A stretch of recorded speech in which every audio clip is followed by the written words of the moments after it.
Well, good evening everybody, and welcome to this Policy and Resources Committee meeting. Before I open the meeting formally, could I ask any members or officers in physical attendance with an electronic device to mute it to avoid feedback? And could I also ask any remote participants to keep their camera and microphone off unless they wish to speak, and ideally not use the camera facility at all, as this can affect the quality of the IT connection.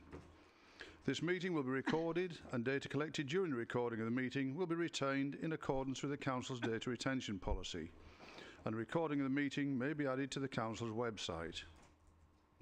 Members accessing the meeting remotely should use their SPC or KCC laptop to participate virtually. If you join using a link on the website or on a mobile, on a tablet device, it is not possible to identify you, and you will not be recorded as being in remote attendance. Could I ask members to speak loudly and clearly into their microphones and to switch their microphone off after speaking? Otherwise, remote participants may be unable to hear their next speaker.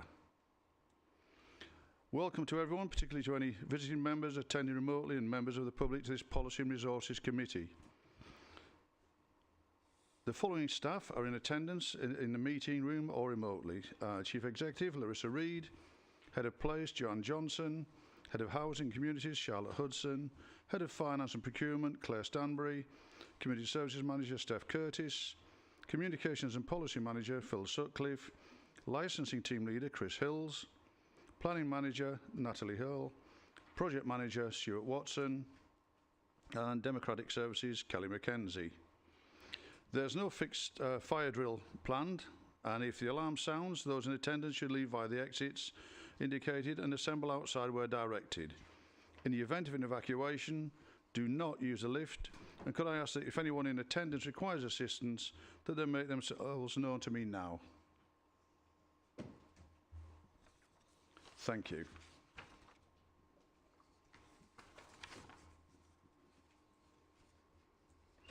Are there any apologies for absence?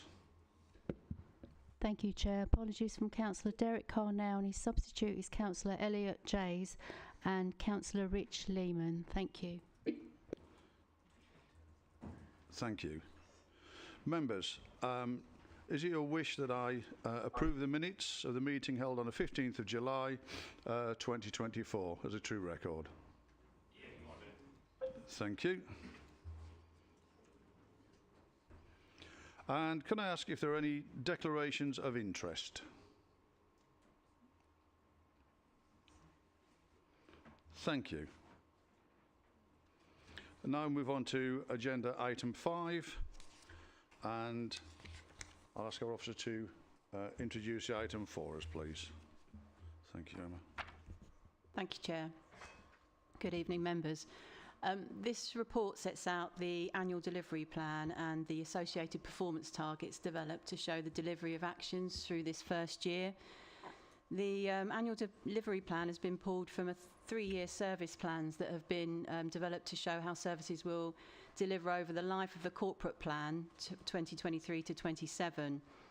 This annual delivery plan shows priorities of the administration for that first year and shows how they will be delivered within the capacity and the resource of the council. Members will remember that the corporate plan was agreed in 3rd of April of this year, setting out 5 key objectives listed in the report. For each of those themes, a 3-year service plan has been developed which prioritises and sets work programmes for each service area. These also set out the statutory duties, areas for service improvement, key projects and procurements. These are internally focused, more operational documents. So this annual delivery plan will focus the resource and staff capacity that the administration has pulled together in this first year and highlights its priorities. The annual delivery plan can be found in Appendix 1 and the performance targets in Appendix 2. So the report asks you to note the contents of the report and agree to the annual delivery plan and the performance targets. Thank you, Chair. Thank you. Councillor Baldock, please. Thank you, Chair. It's just a typo, but I think it's an important one. Page 10, PTP 80, local plan. And it may well happen, but I think the intention is that we undertake a Reg 18 draft consultation. And then the next one is undertaking a Reg 19 draft plan consultation. That's what we're agreeing. Thank you. Councillor Gibson? Also a typo and then a question. On page 9, there is reference to the Great East Hall and Great East Hall. I'm not overly familiar with the area, but I don't believe Great East Hall is a thing. And then following that, a couple of points down, it's just a question really about predetermination and planning. Should we have reference to a duchy land swap, given that is a live planning application that this council has not yet ruled on? It's okay if we're content that that's fine. Thank you. Thank you. Councillor Hunt, please. Thanks. Just a question on the targets, and it's mainly on affordable housing, secured accommodation. Just wondered why we got targets of non-applicable on there, because surely these sort of things we should be looking at least having some sort of target to work to.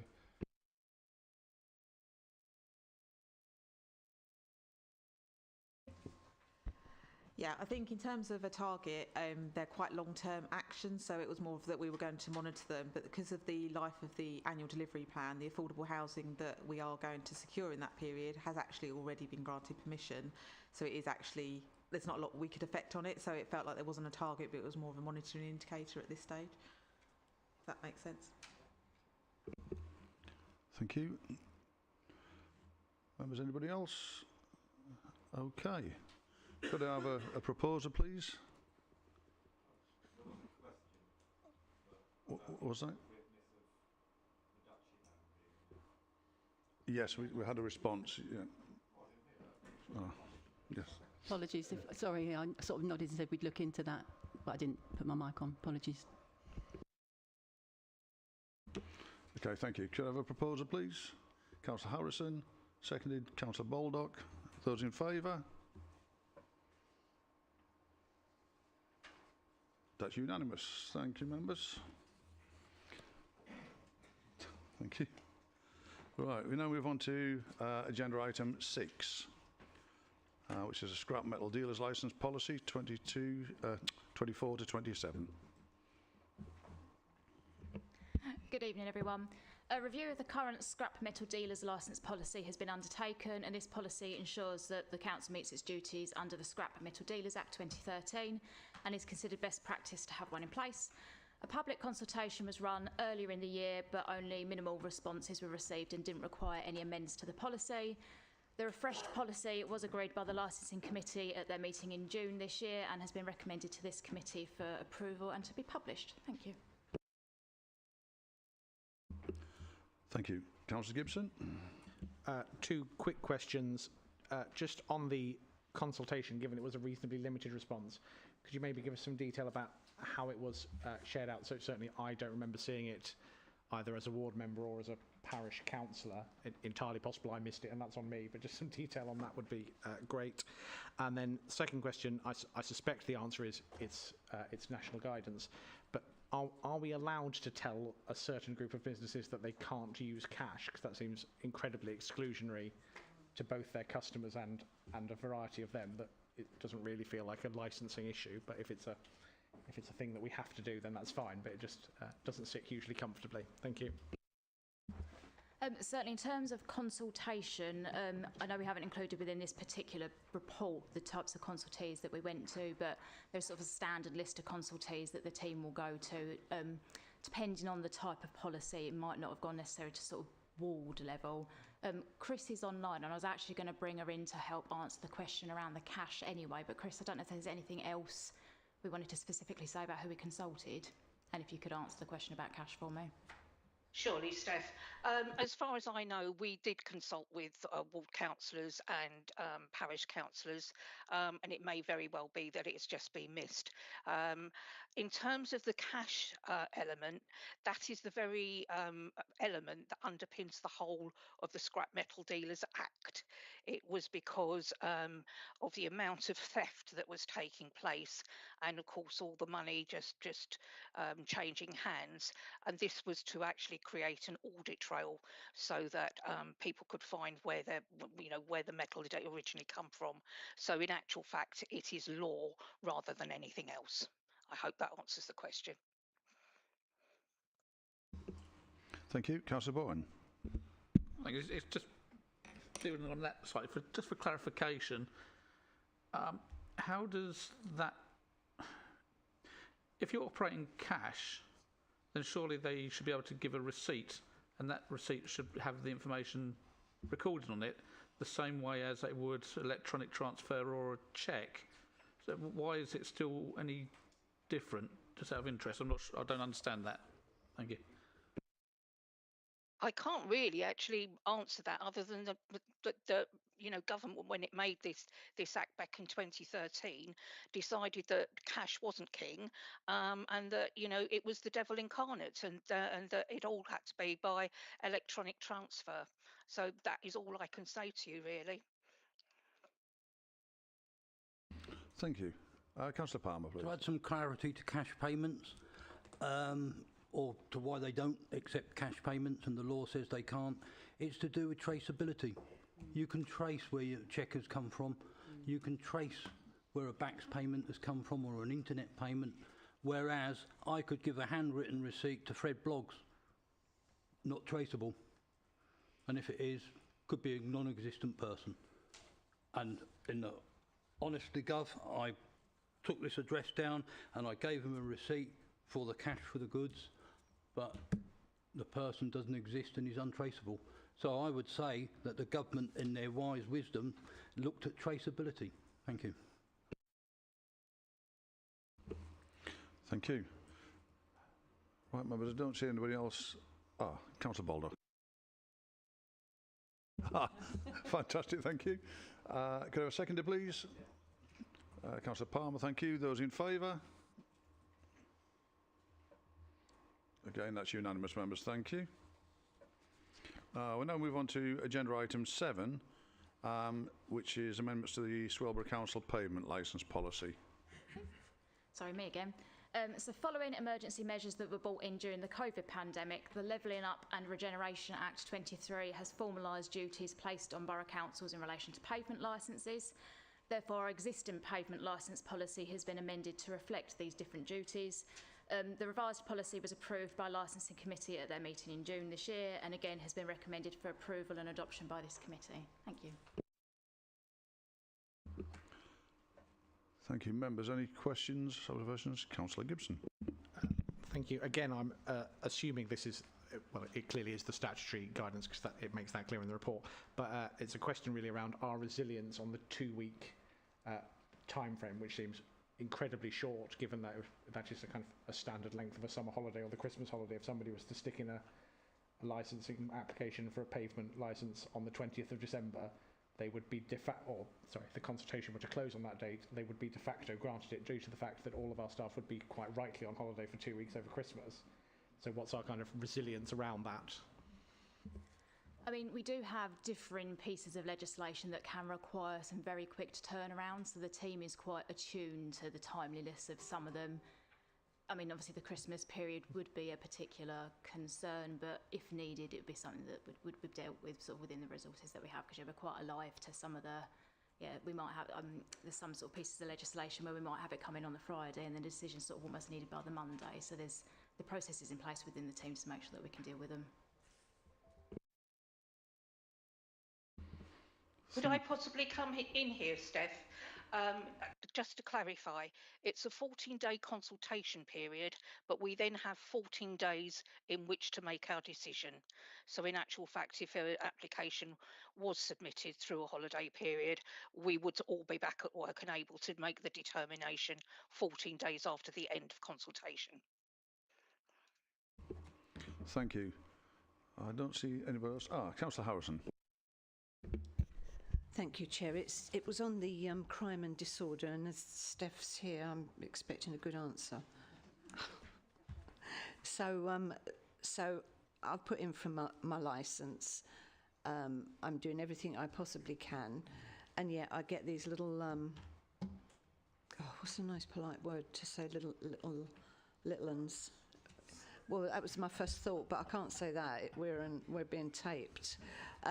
Young people, sort of 8 years old, riding around on bikes, causing grief, could be causing damage as well. So how do I deal with those? I hope you're tuning into what I'm asking.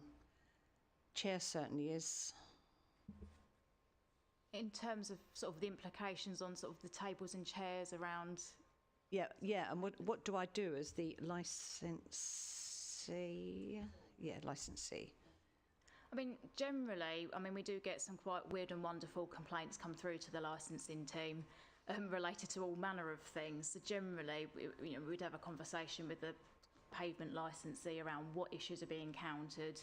And yeah, it would be a case of us trying to sort of link in with them to understand what the problem was and what can be done around it.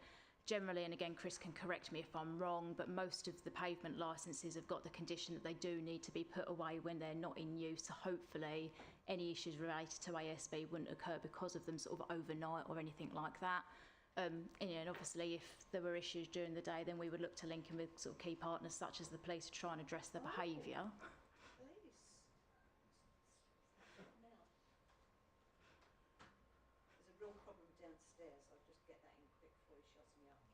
Okay. Thank you. Councillor Bonney. Don't worry, Councillor Harrison, I've already taken that up. Larissa is aware.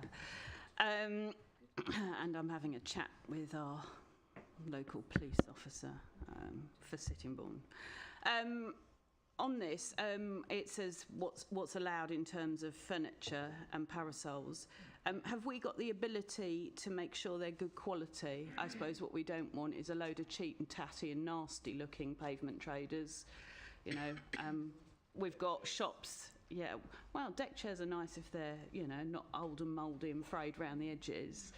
But I think where you have existing businesses in the high street who've invested in their shop fronts and their frontages and they do a nice shop display and then they end up with a pavement trader out the front looking like a wreck, selling pants for £1, then, and I think you know where I'm coming from on this, then we've got some control over what they look like.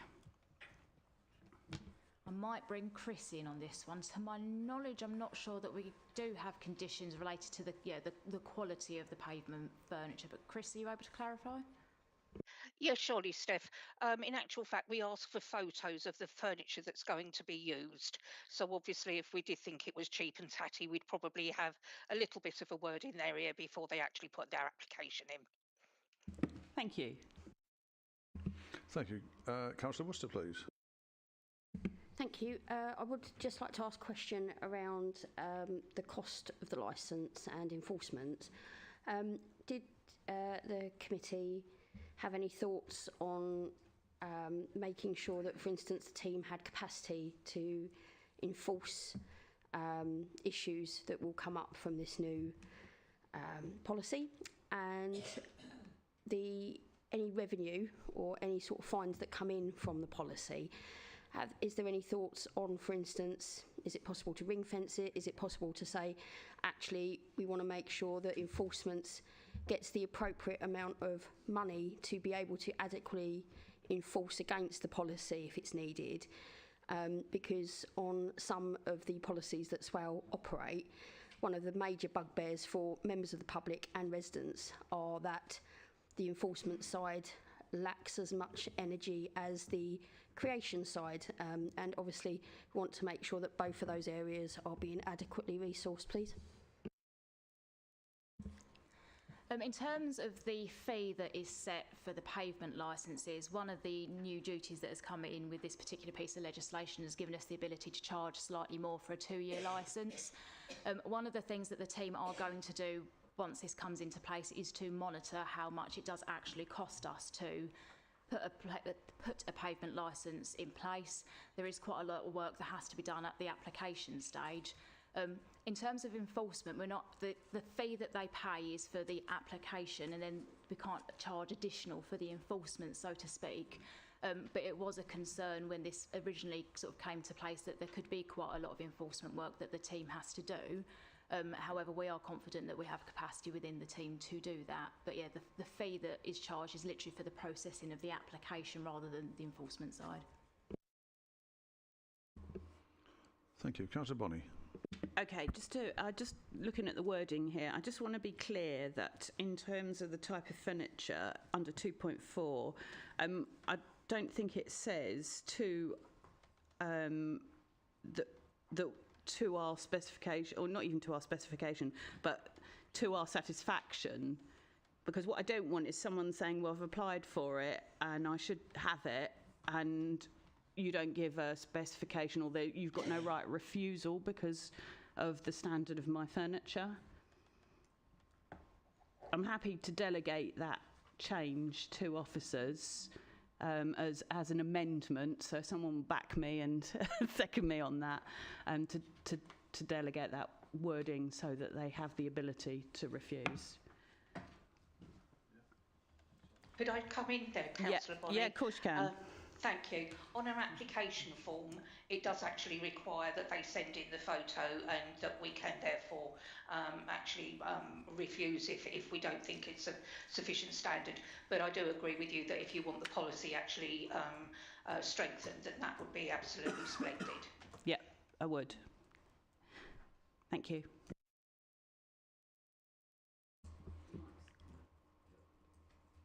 Yeah, seconded by Councillor Baldock. Those in favour? Thank you very much. That's unanimous. Thank you. Yes. Yeah. Right. I don't see anybody else indicating on the substantive motion. So, again, could I have a proposer? Councillor Baldock, thank you. Seconded, Councillor Jays. Those in favour? And again, that's unanimous. Thank you, members. We now move on to item 8, which is a review of the current statement of principles under the Gambling Act 2005. Okay. So the Gambling Act 2005 requires borough councils to prepare and publish a statement of principles. The existing statement of principles was published in January 22 and has to be reviewed every 3 years. This review has been completed and a public consultation was undertaken. There was only one response, and that didn't require any amendments to the draft policy. The licensing committee agreed the revised policy at his meeting in June. So members of this committee are also asked to agree the revised statement of principles under the Gambling Act 2005 and refer it to full council for full adoption. Thank you. Thank you. Councillor Gibson. Thank you, Chair. Few kind of clarification points really from me. Much to our nation's detriment, we sadly no longer have members of the European Parliament, so they should probably be removed from the list on page 90. Page 134, I don't know if it's the copy that's on Modern Gov or my eyesight has deteriorated rapidly, but the map is unbelievably blurry. So we should probably change that if... Sorry, which page was that? So page 52 of the report, 134 of our pack overall. It's just very low quality. Again, page 139 of the pack, 57 of the report, the label illustrates says it illustrates the deprivation across the borough, but upon closer inspection, the map is the county, not the borough, so that should probably be corrected. And then I suppose my questions are for clarification are on page 141 or 59 in the report. Sorry, no, later than that. 143 and 61, there's a list of people who are vulnerable to gambling. I'm struggling to see the context in which prisoners are vulnerable, perhaps ex-prisoners, but I don't think that's what we call them. And then my second question really is, what on earth is a woman potentially vulnerable to harm? Do we mean women, or do we mean women who have specific intersections with the rest of the list? Because I have literally no clue what that sentence means, and I don't think women are more vulnerable to gambling harm than men. People in the other intersections of those groups may well be, but I'm not totally clear on why that's included in the list. Thank you.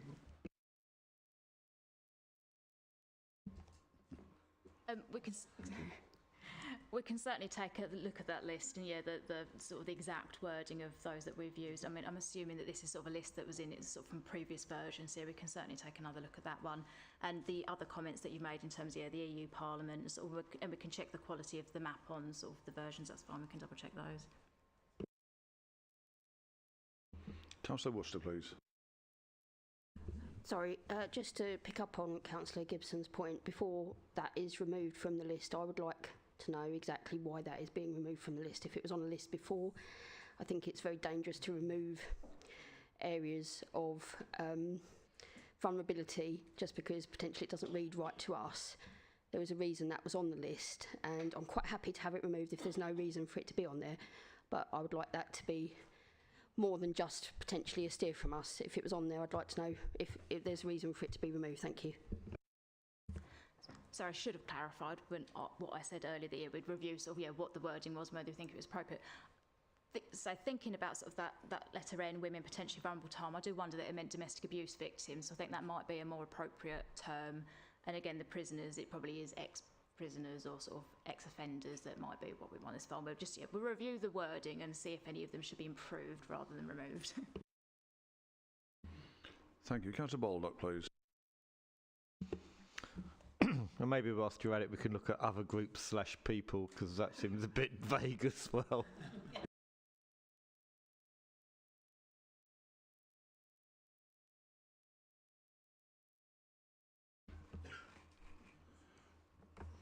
Okay, members, with those... sorry, Councillor Hunt.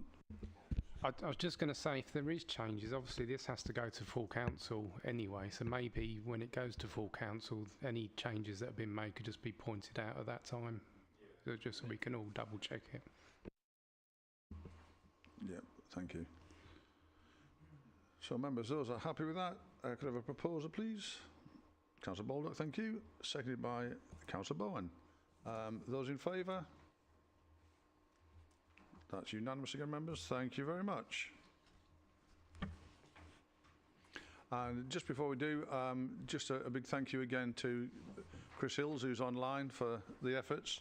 Again, excellent reports that you put through to us, and thank you for the work that you've put in for us. Thank you, Chris. Thank you, Councillor Gibson. Much appreciated. Right, we now move on to agenda item 9. Which is the temporary accommodation budget requirement. Charlotte. Excellent. Thank you, Leader. So this report comes to Policy and Resources Committee after it's already been to Housing and Health Committee as an initial proposal. As members will be aware, the Council has a statutory responsibility to provide temporary accommodation to those that are homeless and are in priority need. What we've been seeing locally, but also nationally, is an incredible increase in the demand on temporary accommodation and the associated costs that we are experiencing. Over the last couple of years, we've been doing an extensive piece of work around housing options and having a housing options improvement programme in place to try and mitigate and control the spend that we are having on temporary accommodation. So during that time, the Housing and Health Committee have been scrutinising the spend on a regular basis and the interventions and controls that we have been put in place.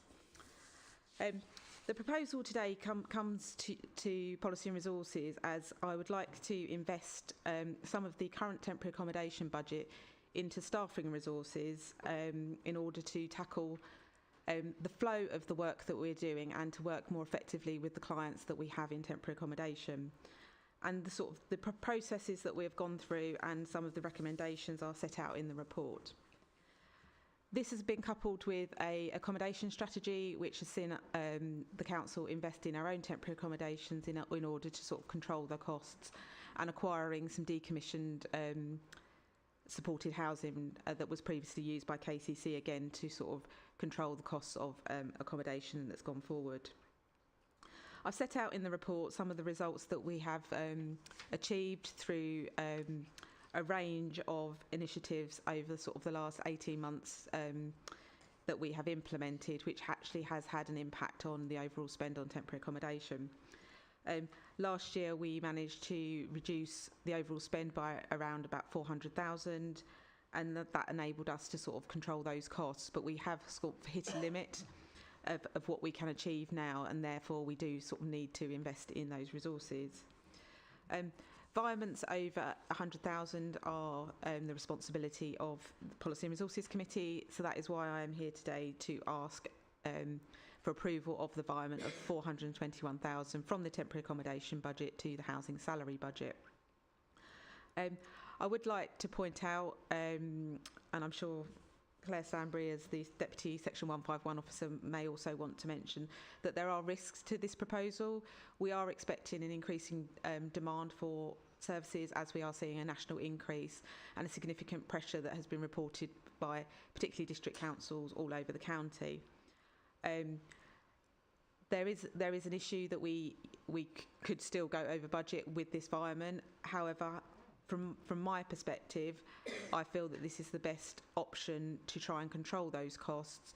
But equally, we do know that it's a very vulnerable budget, because if people need those services and we have a statutory responsibility to provide them.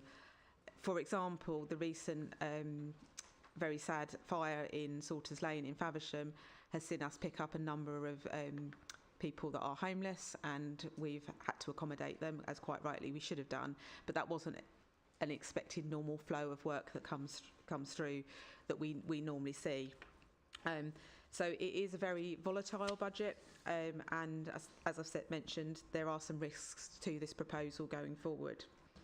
There's also risks to not doing this proposal, because we still need to obviously work with them and provide the accommodation. I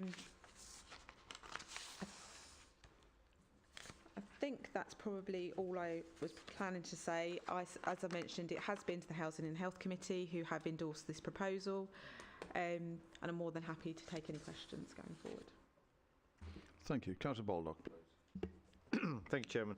I mean, I do have concerns about this, but the Housing and Health Committee is there to go through this, to look at the pros and cons and make a recommendation to us. So I'm happy that you know, any issues I could have taken to that committee. So I'm happy to accept their recommendation. I'm just concerned at 2.10. Monitoring the budget process, scrutiny update reports to come forward to Housing Health Committee. This will increase from 6 monthly to quarterly. Now, we have been trying to reduce these quarterly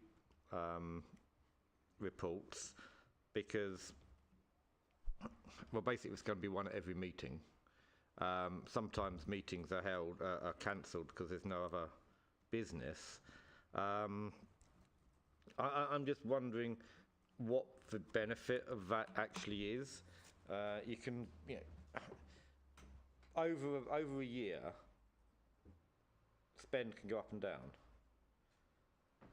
If you're having a look at it every 3 months, you might start saying, "Oh, this, oh, that," and you've got to take, you've got to take the long-term view of all these budgets. You get seasonal variations, you get one-off instances like one that Charlotte mentioned, which will impact on it. So you can get a very distorted 3-month view, whereas over the 6 month you'd expect things to be, if they are one-offs, to level out more. So I'm just wondering why we're going the opposite way on this, and if that's really a good process. But I will bow to the wisdom of the Chair of Housing and Health, because she's right behind me. And I can reach Yeah.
Thank you. Councillor Wise, please. Thank you, Chair. I was substituting at the Housing and Health Chairman, Committee. there's a comment's been put on the screen saying that they can't hear us online. Oh.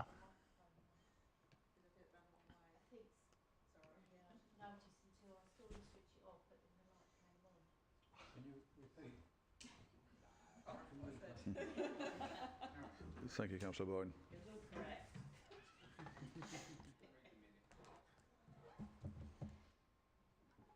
Okay, I'll carry on. I was substituting at the Housing and Health Committee where this proposal came forward, and there was a robust interrogation of what this was actually going for, and I'm pleased to see that that's been, there was a sort of a request at that committee that more of that be put forward in this report when it comes to policy and resources, so that's really helpful, so thank you for that. And I do agree that whilst there is a risk to this proposal and the sum of money involved, I think there's a risk in inaction as well and in not doing something. And I think where you can demonstrate that you've had success from the peak in bringing those numbers down, we really should be supporting this with this funding request so that we can continue to make progress with the processes, support and staffing needed in this area, because otherwise inaction can just see this become an even greater financial pressure on us. So I think the work that's been achieved so far has been brilliant, so I'd like to see that continue through this proposal. Thank you. Thank you. Councillor Harrison, please. Thank you. Charlotte did answer Councillor Baldock's question on increased scrutiny, which, to be fair, Councillor Bowen did raise at the meeting. I know that P&R is not looking at their budget quarterly. Well, P&R's got more lines than Housing and Health. This is a change to the norm. A virement of this amount is not to be sneezed at, and clearly will be closely monitored by the 151 officer. I'll say more on that. So we felt that it was very important that we kept a close eye on it, because that is part and parcel of what the committee is for. Now, in the event, because both myself and the Vice Chair have a monthly meeting with Charlotte anyway, in the event that things go a bit pear-shaped, that is a technical term, I will call a special meeting of the committee. Have no doubt about that. But I suspect if things were going a bit off, knowing the staff in that section, it'd be, but if we did this, I think we can get back on track, because they are constantly thinking about different ways of improving it. And certainly during the time that I've been doing this, since May last year, and I'm sure my colleague at the back will confirm that during his tenure, they're just constantly looking at how can we improve, how can we make it better, easier, simpler, both for them, for the customers, and for ourselves. So, you know, I have no hesitation in supporting this environment, because if there is a problem, we will know about it, and we won't know about it when it hits the papers or whatever, like some things. We will know about it as soon as the officer knows about it. Thank you, Chair. Thank you. Councillor Hunt, please. Thanks. And I'll just clarify this, that there was obviously 5 posts before that were funded, and this funding, will that keep all those 5 posts still in place? Yeah, the proposals are to sort of increase that, but also further increase some capacity to put some additional roles in where we've identified other gaps in the service that are set out in the report. So we're focusing more on upfront advice and sort of the move on side of things as well as supporting people while they're in temporary accommodation. Thanks. I'll come back, Chair. That's a bit clearer for me, but I do have a concern. It seems to be we're sort of taking money from somewhere where it's really needed, but obviously giving it to somewhere that is also really needed. And I can see that obviously the Housing and Health Committee have looked into it in detail and will sort of go with their advice. But just a question is, has it been looked at that we could take less money, but just have less roles in that new thing, and how that would work, and just would that lessen the risk at all on either side? Just has that been looked at, and if so, has it obviously been discounted that this is the best way to go? Yes, certainly. So we've spent quite a lot of time looking at, I suppose, the ideal resource. This isn't the ideal resource. This is a pared down version of the ideal resource. We have looked at a number of options. I've recently concluded the consultation with staff about the restructure proposals that this would feed into. And there are still areas where I have got concerns that it's still going to be tight. For example, we are much more reliant on the private rented sector and our engagement with landlords. This is looking to increase that capacity, but again, we are quite challenged with it. I feel this is, I suppose, the middle road of enough resource to make a difference. But I think anything less, we would start creating blockages in the flow through the system. I think this is where we're currently experiencing. We've kind of hit a level of the impact and the benefits we've got, because we can deal with the cases, but if we haven't got somebody to deal with and help people move through the actions that they're required to while they're in temporary accommodation and the move on elements, they get stuck at one part of the process. This is looking to balance that out a little bit more and keep people flowing through. So we've done an extensive amount of analysis on those options and feedback from the whole team. And we've also done a number of comparisons with other authorities and looking at how other people are tackling this very challenging issue that we share, say, with all other authorities at the moment. So obviously I'm proposing it, so I think it's the best option. Say the Housing and Health Committee have scrutinised, for example, the levels of management that we've put in to keep things on track. But I think it's a good balance. I wouldn't say it's perfect, but I feel confident that this will give us results. Thank you. Just going to bring in our Head of Finance and Procurement. If I can just add to that as well, that's kind of where the regular review around that quarterly monitoring will help to feed into that. So obviously any monitoring would be given the context around if there are any unusual circumstances like the recent fire. But that regular monitoring both the spend that this money has been put against, but also the spend against TA overall, would allow us to make those judgments on a regular basis as to whether we have picked the right line. Thank you. Members, I don't see anybody else indicating. Could I have a proposer, please? Councillor Harrison, seconder. Councillor Wise. Those in favour? That's unanimous, members. Thank you very much indeed. We now move on to agenda item 10, which is the local plan review, vision and objectives and growth options. Thank you, Chair. So just to briefly go over the report that went to the Planning and Transportation Policy Working Group. So the National Plan and Policy Framework December 2023 version sets out the approach to plan making at Chapter 3 and states that succinct and up-to-date plans should provide a positive vision for the future of each area, a framework for meeting housing needs and addressing other economic, social and environmental priorities, and a platform for local people to shape their surroundings. So the latest version of the vision and objectives for the local plan review were consulted upon as part of the issues and preferred options consultation in October 2021. The responses to these matters on the consultation were in the main supportive. However, the Kent Downs A and B unit suggested the strengthening of the focus on the natural environment, and Natural England also suggested strengthening the focus towards climate change mitigation. So within the report that went to the working group, a revised draft of the vision that incorporates those amendments, corrects the number of grammar issues to sharpen the focus of the vision and reflects the language and ambitions of the Council's corporate plan is contained within that report.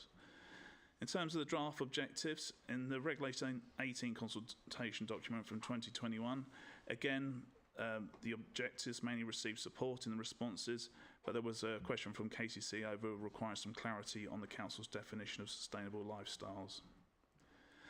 So moving on to the third main item of that report, the report then went on to set out the growth options that can be considered as part of preparing the Council's Regulation 18 consultation document.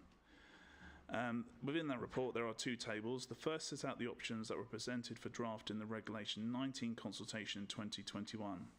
It was felt those options did not consider all reasonable alternatives and were too prescriptive in terms of expected delivery, whereas a growth strategy sets out the approach to where development should go, whilst actualities will be dependent on suitable sites and supporting evidence. So as a result, officers produced the growth options that are in Table 2 of the report that went to the working group. Just to be clear, in terms of those actualities, members of this committee may be aware of the communication from Faversham and Community Land Trust, which appears to be sent to you all, and sets out actual sites to meet growth options 4 and 6, so those that are located to the southeast and east of Faversham. At this stage of consideration for plan drafting, it's important to state that the steer for growth options focuses on a strategic approach rather than site-specific. So discussions on the growth approach should be focused on broad geographical areas rather than on site specifics. Once the steer on growth options has been agreed, then the sites for the local plan consultations will then be informed through evidence development, including matters like suitability of sites, transport modelling, flood risk assessment, and the plan's sustainability appraisal, to name a few of the evidence pieces. So members tonight have been asked to agree the recommendations from the working group report with regards to the proposed draft vision, the objectives, and the preferred growth option 6 for the Regulation 18 draft plan consultation. Thank you. That concludes my introduction. Thank you. Councillor Baldock, please. Thank you, Chair. I don't know if we're going to take this in two parts, but certainly on the vision, as it is on 174 and 175, this, the PTP did make it clear we weren't happy with the phrasing meeting local needs. Figure 2, it is 2040 development in Swale has come forward to meet local needs. So that's an absolute piffle. It's not local needs, it's imposed government targets. And I think we should make that quite clear. It's not local need. We're having to develop housing that's unsustainable and far beyond what this borough needs. And I think we should make that clear. So I would propose that in the first line, it is 2040, development of Swale has come forward to meet imposed government targets, and figure 3, draft objectives, to provide homes and jobs but are best suited to meet the imposed government targets. I'll second that.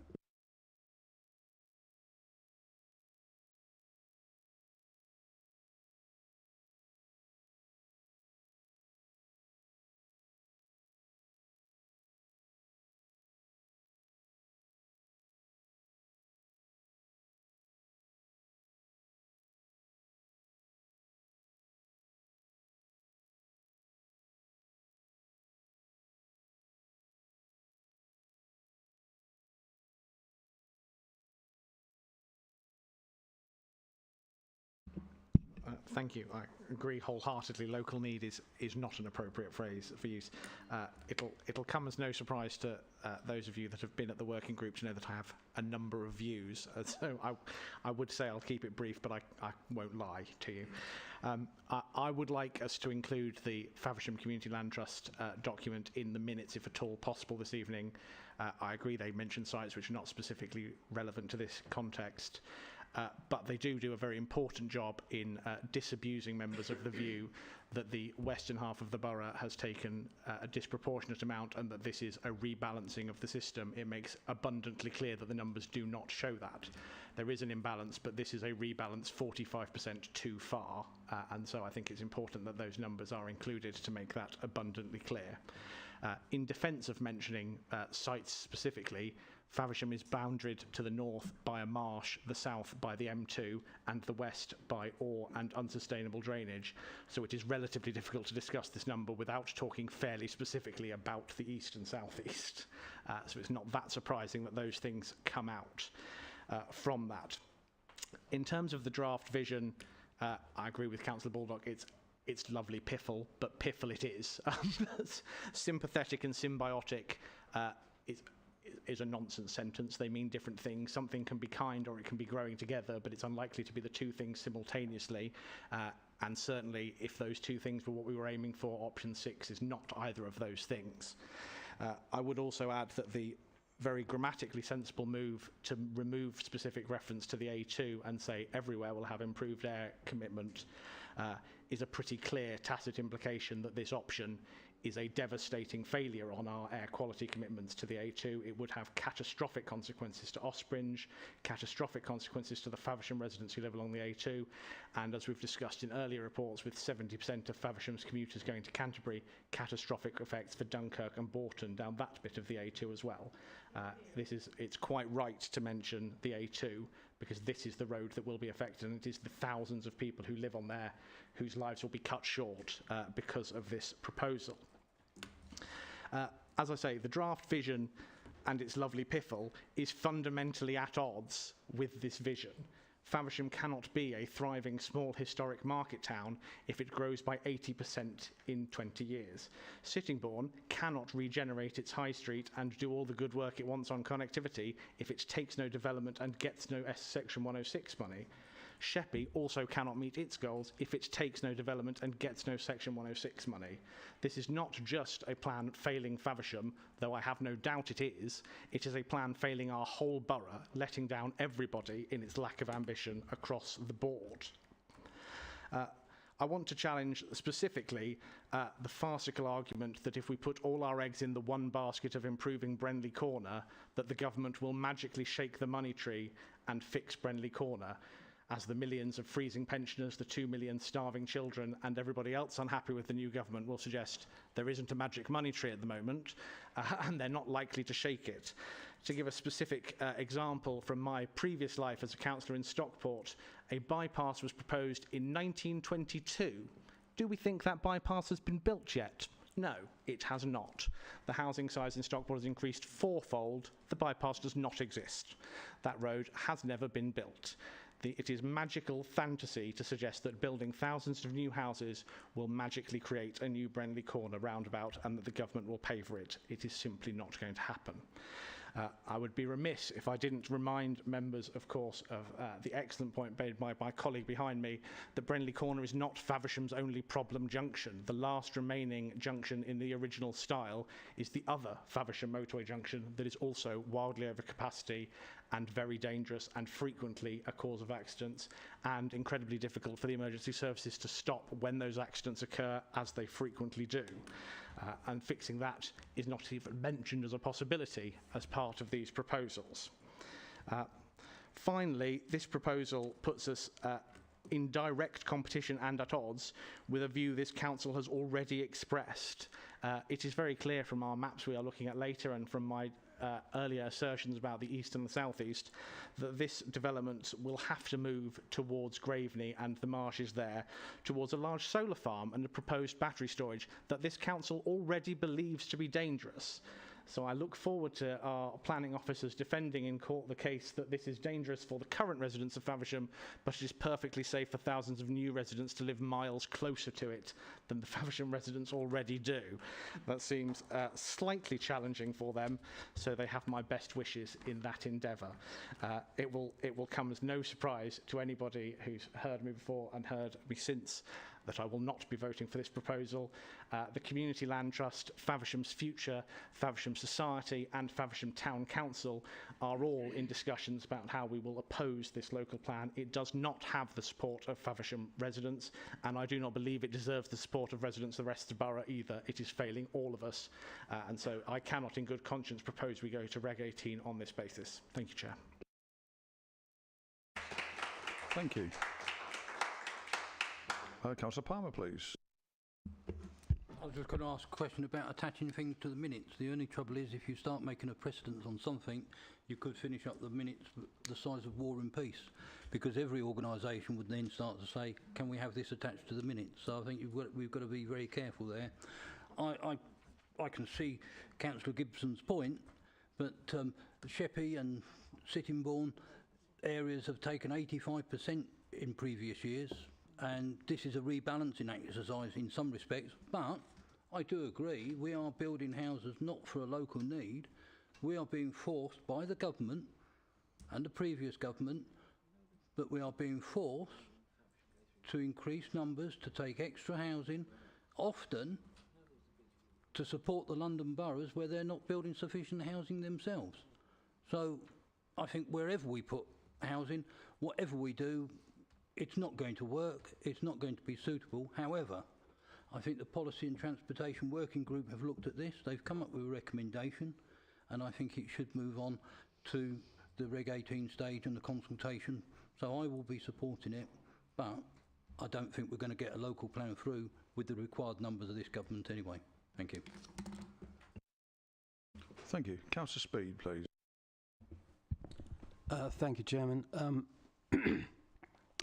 Firstly, I'd like to totally endorse the comments that have been made by Councillor Gibson.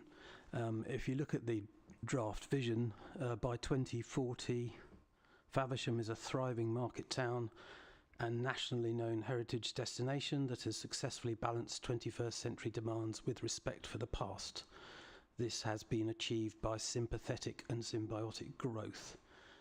In my view, plonking 4,000 houses in Faversham is not symbiotic and it's not sympathetic. It will ruin a historic and medieval market town. I would have preferred to see a recommended option of a strategic site in the west of the borough as well to disperse the development more evenly. Completions in Faversham have already been pretty hefty in recent years, and I just don't know how deliverable this is, especially from a highways perspective. I'm hearing that Brenley Corner, the upgrade, might not go ahead under this new government, which will make this impossible to deliver. And if you look at the composition of the PTPWG, there are only 3 councillors who represent the east of the borough. So you know which way the vote is going before you've even started the discussion, and I think that is just manifestly unfair.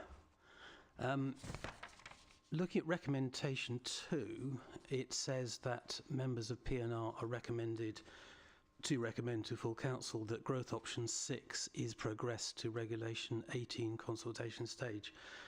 My understanding was that all the options would be progressed in an issues and options consultation, but that option 6, if agreed, would be the preferred option. So I would like to see a change of wording to recommendation 2. Thank you, Chairman. Thank you. Councillor Hunt, please. I'm probably sitting in the wrong place with all the members of the Eastern Borough all around me. Can you feel the daggers? My comment is just that I understand, I read the comments that came in from the Community Land Trust, and I agree we shouldn't be putting those in the minutes.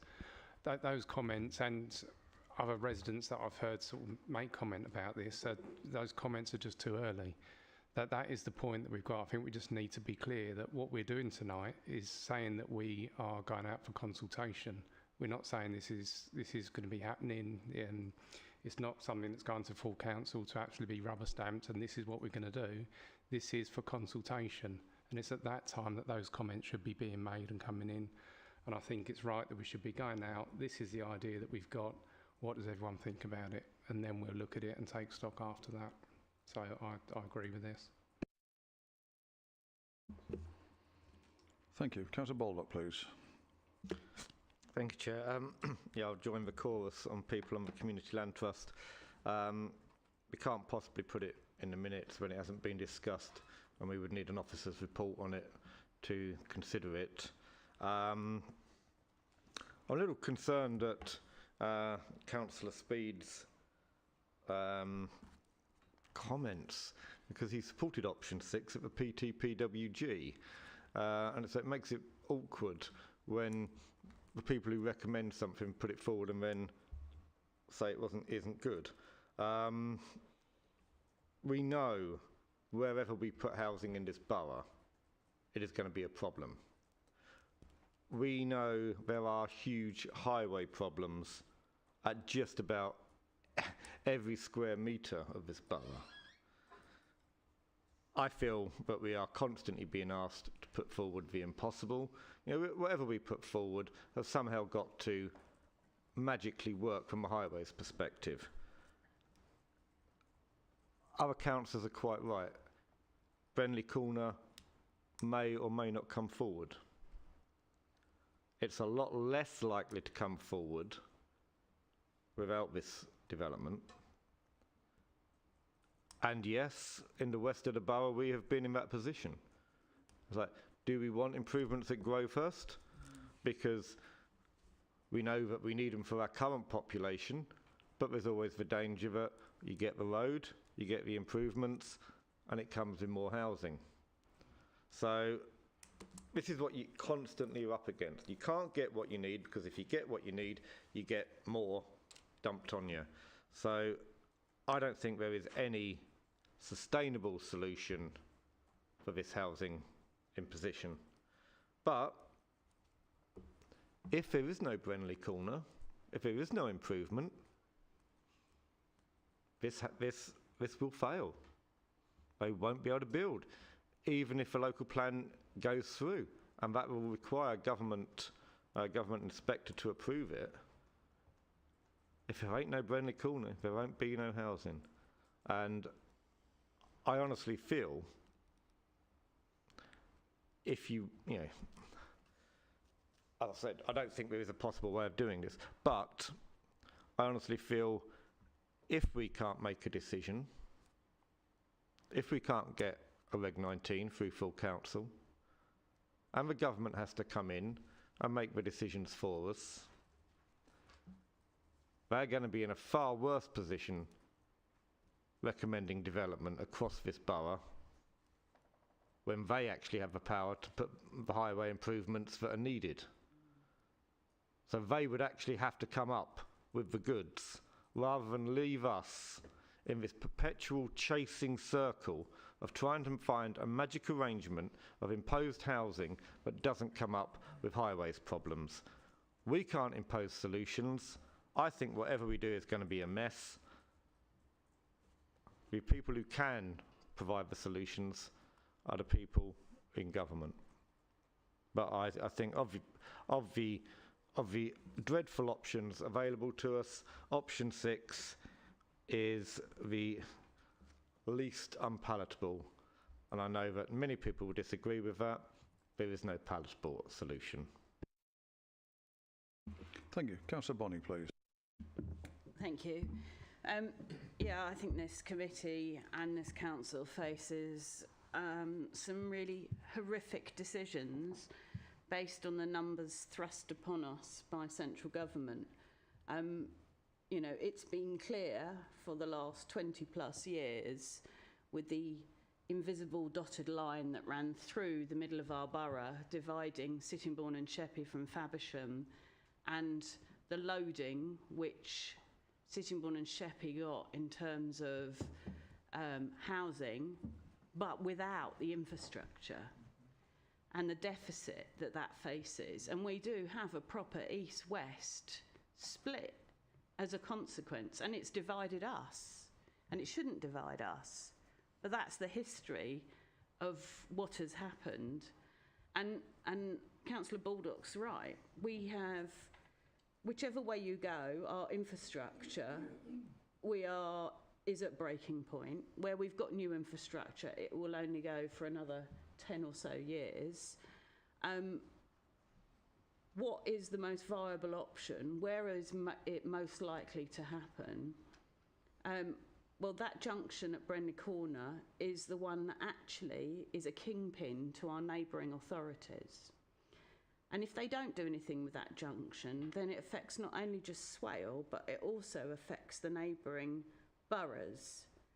So I think a government would have a huge problem if it didn't do anything with that junction. And we know it's just spent a vast amount of money on Junction 5, but the capacity is only for another 10 or so years. I mean, it's total lunacy that we are having to develop you know, thousands of houses for a tiny percentage of affordable homes. And the affordable homes, I think, are united across the chamber. Everyone agrees that is what we're really short on. Rents have gone through the roof. People need to be able to pay for a home on a reasonable rent, and to have security in their home. But to build tens of thousands of houses across the borough without the infrastructure, and it's foisted upon us, that is not local need. So I think this decision is a nightmare. It is, as you say, Councillor Hunt, a consultation. We're not agreeing this. It is to go out to consultation. Is it our best bet? Possibly.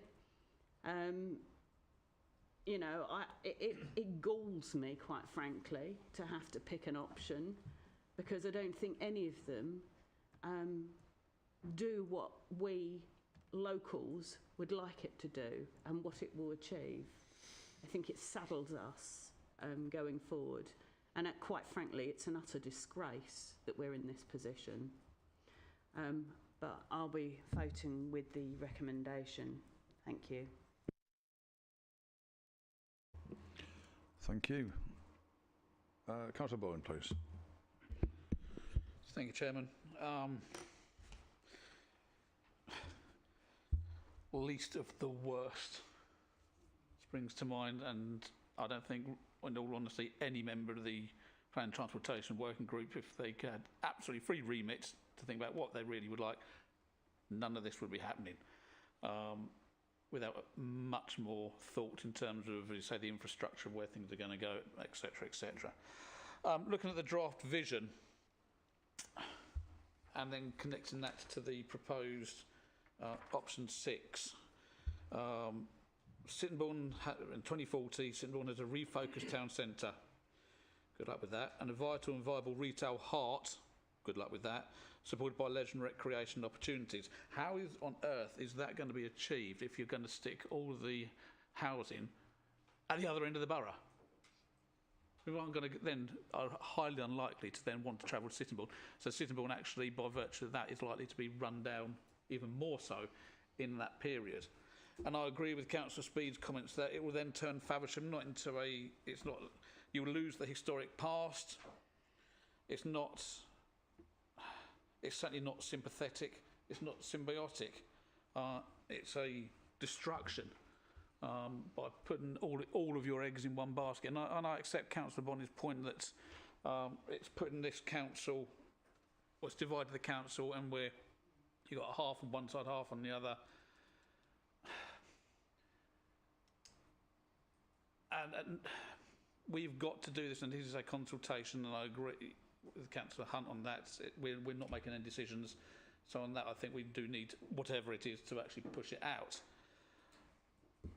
But until, I think there's the other option, until we start balancing it out, maybe across, as again, the least worst option, and balancing it out across the whole area, then we're not going to move away from this divided council, because in X amount of years' time, we're going to have, well, it was last time it was done in that half, so we're going to go over here.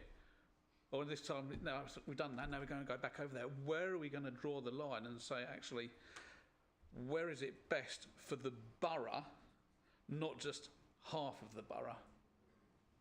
Thank you. Thank you. Councillor Baldock. Thank you. A couple of points I would like to mention. On the point of, who's going to be using this refocused town centre in Sittingbourne. One of the things we did at PTPWG was say that the proposals for housing in Sittingbourne were far too low. We've said in the last Reg 18 we wanted 800 in Sittingbourne. That suddenly dropped to 200. We hit back on that and said more work has got to be done to find allocations in Sittingbourne town centre, and that work is now, or will shortly be undertaken by the planning department. So we have increased the specific, or asked to increase the specific numbers in Sittingbourne town centre.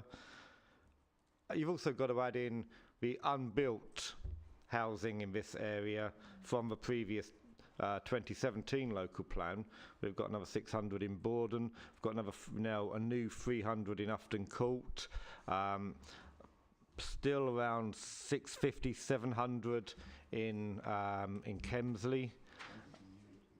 And more 200 in Newington, there's more in the villages, but so there is still a significant amount of development that's to come through from the last local plan.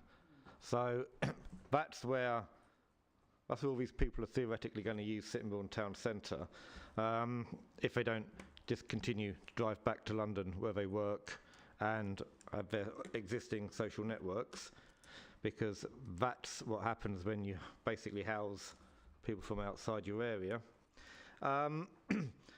Also, when we talk about affordability, we talk about what we want to achieve as a council. The reports that came to PTP very clearly showed that the greatest viability for delivering on things like biodiversity, for delivering on affordability, did come from the east of the borough. That was where we got maximum benefit. So, you know, if you say taking account the whole borough, that is where the biggest benefit comes from. When you say next time, frankly, and it won't be 15 years, it'll probably be about 7 or 8 years, but I mean, so we've got to redo it for a revised plan in 10 years, unless governments stop trying to just build in the southeast, because that's where developers want to build, because that's where they get their maximum profits. Until a government comes along that actually says, no, we want building where we want industry, where we want investment. It was once called the Northern Powerhouse, but that seemed to run out of steam. That's what we need, because frankly, we are, and it's not just Swale, we are ruining Kent, supposedly the Garden of England, fast becoming the backyard, and that's the message that we need to be sending out from here and from other places, other councils in Kent. We need to be singing with one voice. This is unsustainable for the county. Yes, you're forcing us into it. That doesn't mean to say it's good, doesn't mean to say it works, doesn't mean to say you don't need to urgently change your approach nationally. Councillor Bonney, please.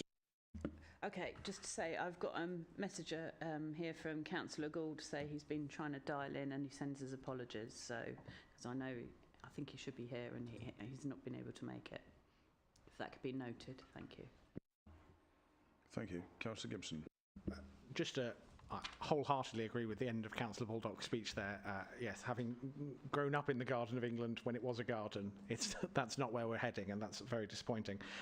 But in terms of affordable housing, we absolutely do get more bang for our buck in the eastern area, but that serves the people in the west and on the island dreadfully, because young people on Sheppey who can't afford to buy a home on the island end up in Faversham, miles away, with terrible public transport connections to their existing social networks.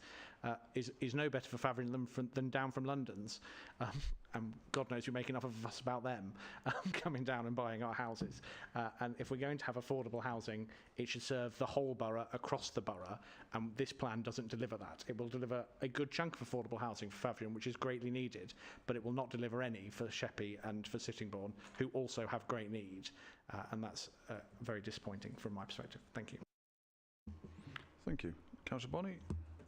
Yeah, I mean, what we're talking about here is going out with a draft of a future plan, a Reg 18, and I would like it minuted that the County Council is currently consulting on its public transportation plan, which is woefully inadequate for Swale. It talks about some LC whips and a development proposal for an A2M2 link road, which is not reflective of the work this council's doing, and in no way tackles the absolute deficit of public transport. So as a higher tier authority, it should be looking to work with the district councils who have to put a local plan in place and be planning for services that we actually need. So we've got we're in a double deficit, as it were, with national government and with county, who clearly do not understand the specific issues that Swale faces with its transportation network, but also with our health networks, our education and everything else that goes with the public services you would expect normally to have received when you have delivered housing in a borough. Thank you. Thank you. Councillor Palmer. Hopefully I'm the last one. Can I call for a recorded vote, please? Yeah, you certainly can. Councillor Harrison. Thank you, Chair. I have listened to everything that's been said. First of all, on the last comment from Councillor not the last comment, the comment before from Councillor Bonney that Councillor Gould was trying to dial in but couldn't. I know you'll think I'm a dinosaur, but in the old days when we had committees and working groups and the rest of it, the chairs of the working groups were invited specifically to committee to not present, because these reports are presented by the officers, but to speak to reports from their working groups. So I was very surprised that he's not physically sitting in the room. If he wasn't invited, then I think that's an error, because I have tremendous respect for Councillor Gould, and I would have been very interested to hear his specific comments about how this particular option came out of that meeting, bearing in mind Councillor Speed's comments that only 3 other people were from that end of the borough. So that's my first comment, and hopefully somebody will answer whether he was specifically invited here. I personally did invite him, Councillor Harrison. Could I suggest that for future reference to democratic services and officers, that was always the protocol? It should continue to be the protocol, because that's what we kind of call seamless decision making. Councillor Speed said, if it's wrong, correct me, that what you think we should be going out, which I agree with, is here are all the options: option 1, option 2, option 3, option 4, option 5, option 6. We prefer option 6, but what do you think? And I thought, oh, actually, yeah, because this is going to full council, am I correct? After here, whatever will be going to full council. I don't wish to malign anybody, but I would be very surprised if the majority of councillors, majority of the 47, actually understand options 1, 2, 3, 4, 5, 6. So I think, well, it's a bit late. Well, no, it isn't, but nothing's too late. Nothing is too late. I think that there should be a briefing for all councillors to say, right, this is what's going on. I know somebody's got to take control and somebody's got to make the decision, but if the bottom line is, you know, I know there's, oh, you've got to be whipped. I don't mind being whipped as long as I know what I'm being whipped about. And actually, I don't know about all this option 1, 2, 3, 4, 5. So, no, I'm not prepared to be whipped. So I actually think that there should be a briefing for members, all members. If you want to just do P&R, fair enough. I think that I want to know that the chair of PTPWG is totally in favour of option 6.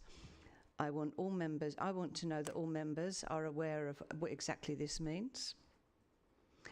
I'm concerned about comments that, well, you know, let the government inspector do a local plan, because I can tell you now, I can guarantee a local inspector does a local plan. If we get a government inspector in to do a local plan, what will follow hot on the heels is a Section 114 notice. I can guarantee that. So, you know, think very carefully about these comments.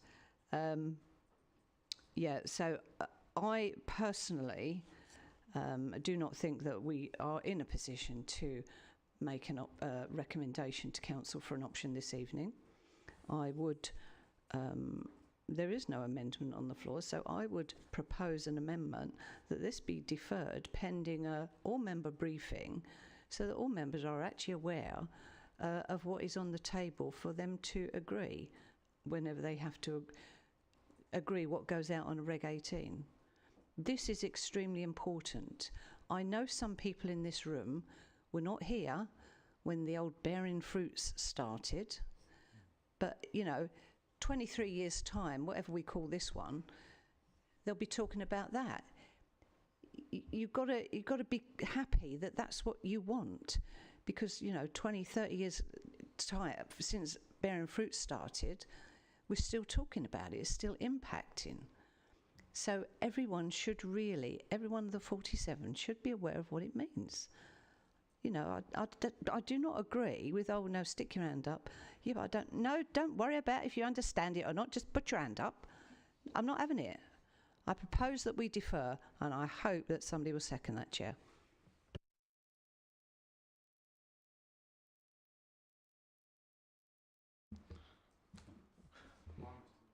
Yeah, mine is as well.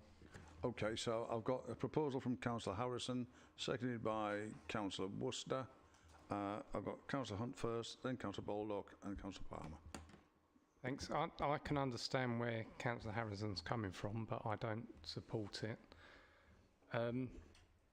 If we go along that line that we have to have a briefing on what a working group is recommending, we've got committees and working groups all across the council, and does that mean we're going to have so many briefings now on every single decision that's made by a committee or a working group?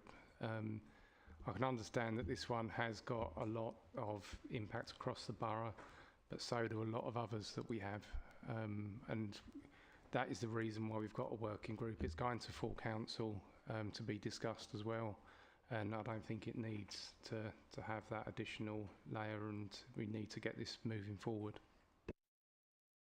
Thank you. Councillor Baldock, please. Yeah, largely agreeing with Councillor Hunt. The whole purpose of having committees, you know, we've had references from the Health and Housing Committee tonight. I didn't know it in detail. I had concerns, but trusted my colleagues on that committee and agreed it. If we're going to go down this route, we might as well not have a PTPWG. We might as well not have committees. We'll decide everything by full council, because if you know, the whole purpose is everybody's represented. You can all dial in and listen. You can all ask for the papers. The papers are public, even for the working group, unless it's in session. You know, there is a responsibility on councils to keep abreast of what's happening. There's a responsibility on groups to ensure that if you're not on that committee, but you think someone in your group might be interested or affected by something, you talk to them and say, what's your view on this? Will, you know, anything you want to say? That's how committee system works. That's how a council works with groups. You trust and work with each other. If we're going to have to go through, you know, as Councillor Hunt said, a briefing on everything before we're willing to take a decision, we're never going to get anything done as a council. You know, this has been to PTP in public. All the papers are there. It's here tonight. Anybody could have read those papers. Anybody could have fed in comments to any of us who are here to say, oh, can you raise this? They could have done it PTP as well. A deferral is just going to keep delaying. We have to be able to make a decision. If we don't make a decision, fine. We'll have to come back and try and make another one. But we have to get to that position where at the council we have something to vote on. So I would absolutely oppose any further delay or deferral on this. Councillors have had the opportunity to inform themselves. Groups have had the opportunity to inform their councillors. I can see no purpose whatsoever in a delay. Thank you. Councillor Gibson. Thank you, Chair. Just to understand the logistics, really, of how this proposal might work, probably from the officers, I guess, is if we choose to defer this and have a briefing, is it possible for the full council to vote to take a different option as our preferred option? Is that a choice we're able to make at full council, or are we only able to take a PTPW recommendation? On the other hand, is it possible for a briefing where a consensus emerges in the room for something different for PTPWG to then meet again to come up with a different recommendation? I'm open to any of those suggestions. I just want to check if any of that is actually possible as to how tied our hands are. And in the interest of clarity for Councillor Baldock, the Liberal Democrat group do communicate on all committees and are wholeheartedly with me on this issue. Thank you.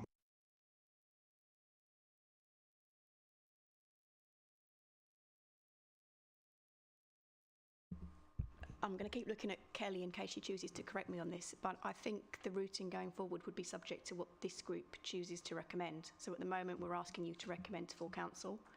You could recommend a briefing prior to full council. You could recommend a briefing, and if the member sentiment seems like it may be different, to come back to PTP or to come back to P&R. I think that's within your gift to choose how you would like to route it. There will be time implications, of course, for any of those that we would need to take into account. And cost. Yep, Kelly's nodding. Thank you. Councillor Palmer. I think Councillor Hunt and Councillor Baldock's hitting the nail on the head. I mean, I look at the report at 4.3. After consideration of all options, options 1 to 5 were rejected in favour of option 6. It was recommended all options are assessed, and they have to be at the Regulation 18. So all options are on the table. And yeah, anyone can make a proposal to change something or to look at another option, but I'll be supporting the recommendation as now, and I can't support deferring it and kicking the can down the road. We could, if it was approved tonight and goes through, it could be that we have a briefing on this before full council. That's the gift of officers if they want to arrange that. But I feel confident that most of my members, or all my members, will be aware of what's in there from discussions we've had. I think just delaying it for the sake of delaying it for a few more time will be more of an expense to the council, and it won't achieve the same option. If an amendment is put in and they want to do an option 3 or 4 or whatever, then that's the right of members to bring into full council. If full council support that, it can go forward. If they don't, and they support option 6, then it's option 6 the way I see it. That's part of the constitution. Thank you. Thank you. I'm just going to bring the Chief Executive in online. Thank you. It was just in with regards to what Councillor Gibson had said, Charles Gibson. If whatever this committee agrees is what happens. So unless this committee agrees that something, the recommendation or an amended recommendation goes to full council, it can't go without the agreement. So if Councillor Harrison's amendment, which says that you have a briefing before it goes to full council, as Councillor Palmer said, you don't actually need an amendment for that. If the committee or you as the leader say to me as Chief Executive, can you arrange a briefing, or Councillor Gould as the chair of PTPWG does, we will arrange the briefing. It doesn't preclude this going to full council, so that can happen, although it has now been seconded, so a vote will need to be taken. It doesn't preclude it. The only thing that will preclude it going to full council is members not voting in favour of this piece of work going to full council. Thank you, Chair. Thank you. Councillor Baldock. Yeah, thank you. I was going to point out that we can, as a committee, allow it to continue to go to full council and ask for a briefing before full council. That way, yeah, people are informed. Also, just to clarify, a Reg 18 would go out with a preferred option, but it would also include other options. So there is opportunity to feedback on all options. And I understand that at full council, an amendment could be put forward as long as it's put in beforehand, recommending an alternative option, and that would have to be debated as an amendment. Heaven knows how the officers would handle that, but it is a possibility. But as to this current proposal, I don't think we should defer anything. We can incorporate a briefing within the current time frame. Thank you. Councillor Jones. Thank you, Chair. if everyone looks in their diary, tomorrow night at 6:15 we have a briefing entitled Understanding the Local Plan. I think this can be covered by that, and if you brought me in 10 minutes ago, we'd have saved 10 minutes worth of debate. Well, I'm glad I made you work your turn, like everybody else has had to. Thank you. Councillor Worcester. Thank you, Chair. I've been very concerned with some of the comments that I've heard this evening, and they have been echoed by members, actually, from all parties that I speak to, because I quite like to have discussions with lots of different members of lots of different parties. My concern overall regarding the local plan is obviously going to be financial sustainability for the borough. It's a huge piece of work. It commands a huge budget. So when comments come across of, actually, do you know what, this can be done at a later date and whatever, I would rather see something well considered early and all possibilities discussed and looked at. And that, I think, comes with full understanding from each member of the council. And I think this, above all else within this election cycle, will be what the public is looking to us to actually come up with a local plan.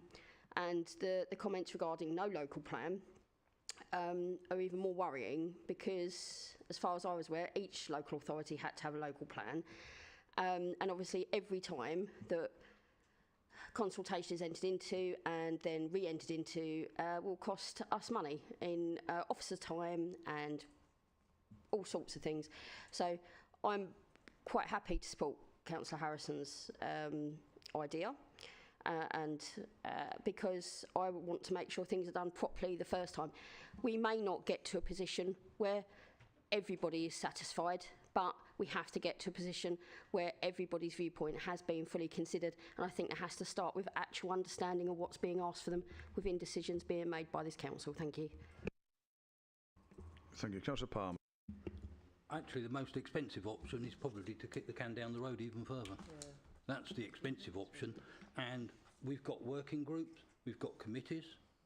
They're the ones who do the hard work and the research. If we're going to put a coach and horses through that, we may as well hold full council every week and dispense with all the committees. Yeah. Thank you.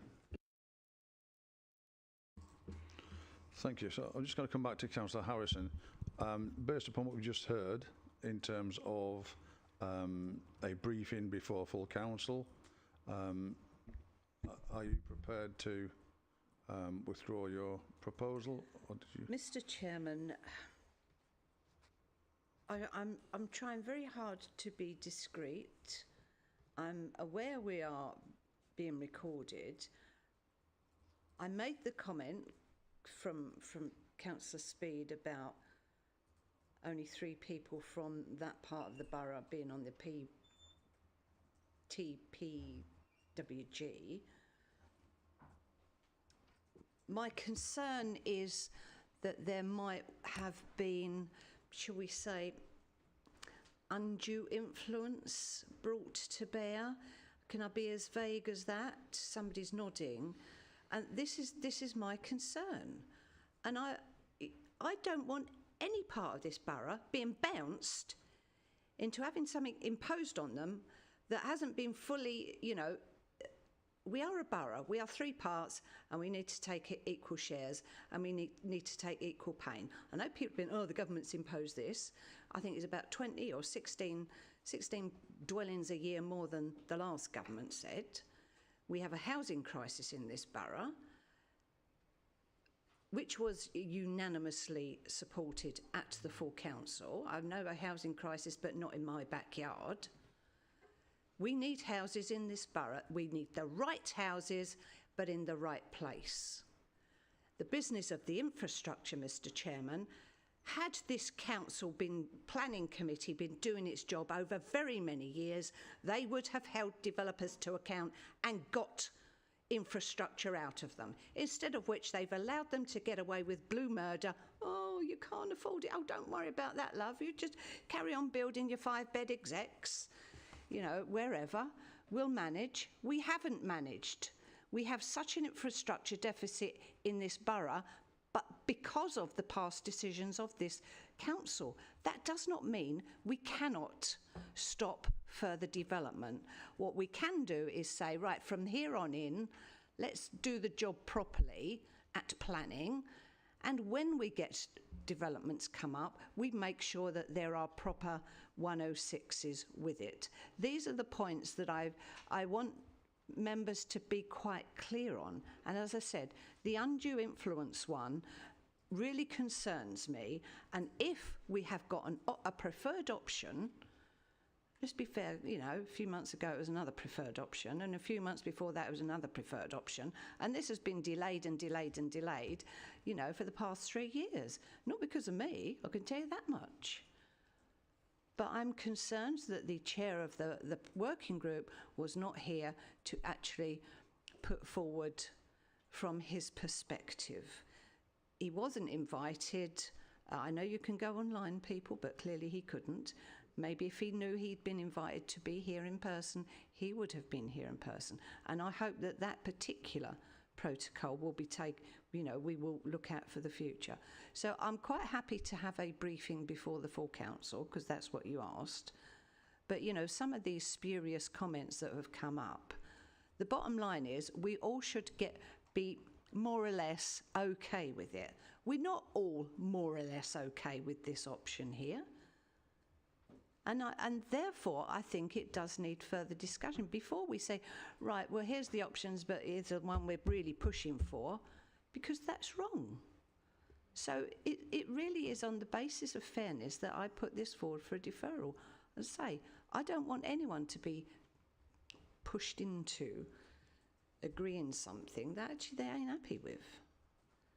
So I will defer if that's what you want. But I do think we do need an overall briefing. But if there is an overall briefing at full council and members think, oh, I see, no, I can't agree that, then what we could end up with at full council, because amendments have to be put in advance, what we could end up at full council with is a no. Which actually does exactly the same as Councillor Harrison here saying, can we defer it? Thank you.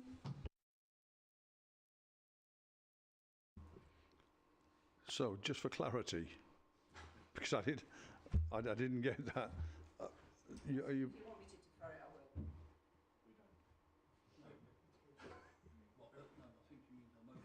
will. Defer your motion, you mean to remove your motion? Thank you.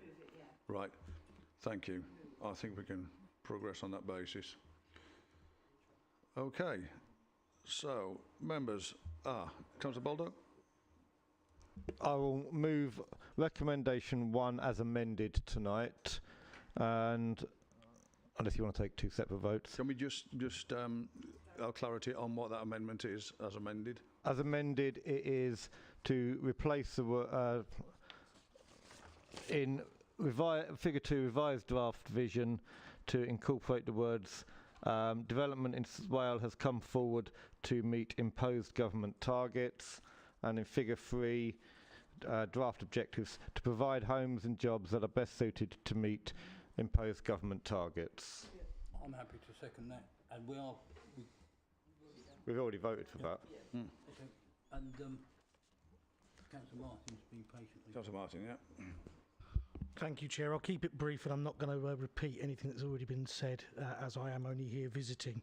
I was on that working group as a substitute. I can tell you that Councillor Gould acted with absolute decorum in the chair, ensuring that he maintained his neutrality throughout.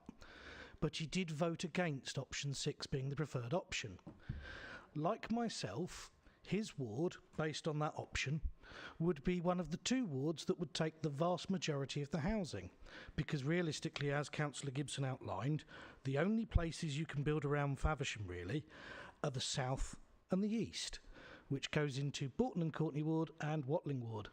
And I would point out that Watling is similar to Councillor Hunt's wards, one of the ones that has already taken quite substantial development and is over the top of the average number of residents per councillor.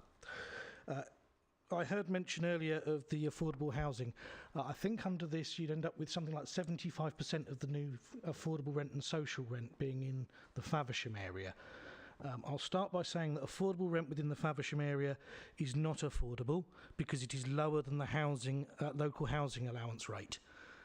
So those on housing benefits do not get their full rent covered when getting an affordable rent property from a housing association in the Faversham area, because the 80% market value is higher in Faversham than it is elsewhere, and the broad market area includes places like Herne Bay, which have traditionally lower rents. In terms of bidding on properties, we used to be able to see the list of how many bids were placed on a property on Kent Home Choice. You can't anymore, but I can tell you that if you had a property come up on Sheppey, 2-bedroom property, Sheerness, Minster or Queenborough, you'd have somewhere around 400 or 500 bids on that. Same 2-bed property in the east of the borough, you might get 13. Because people from the island don't want to move to the east of the borough. Rightly so, that's not where the support networks are. And similarly, people from Faversham and Bolton and Graveney don't want to move to the island for temporary accommodation or move to the island because that's not where their support networks are either. If you're going to have a plan that works, it has to balance and it has to meet the needs of all parts of the borough. We've declared the affordable housing emergency in this borough. We know we need the affordable housing. The only way you get it is if you accept at least some development everywhere. Otherwise, you end up ghettoising different parts of the borough. We have gone through, as was mentioned, multiple different preferred options over the last few years. And I seem to recall at one stage it was garden communities spread across the borough, including Highstead Valley. Then it was slightly smaller garden communities, such as the Duchy of Cornwall and Bobbing. And then it was, I believe, was it option C from last time round? An even distribution of the final requirements of bearing fruits in the local plan across the main urban centres. This ain't that either.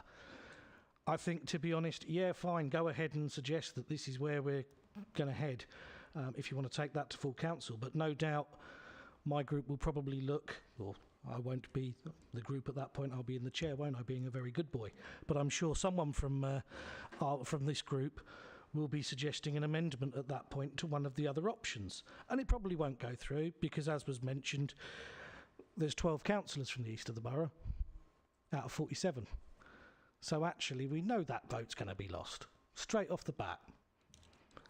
We implore it. We know, the links across this borough at times are huge. Take the east of Sheppey and Faversham.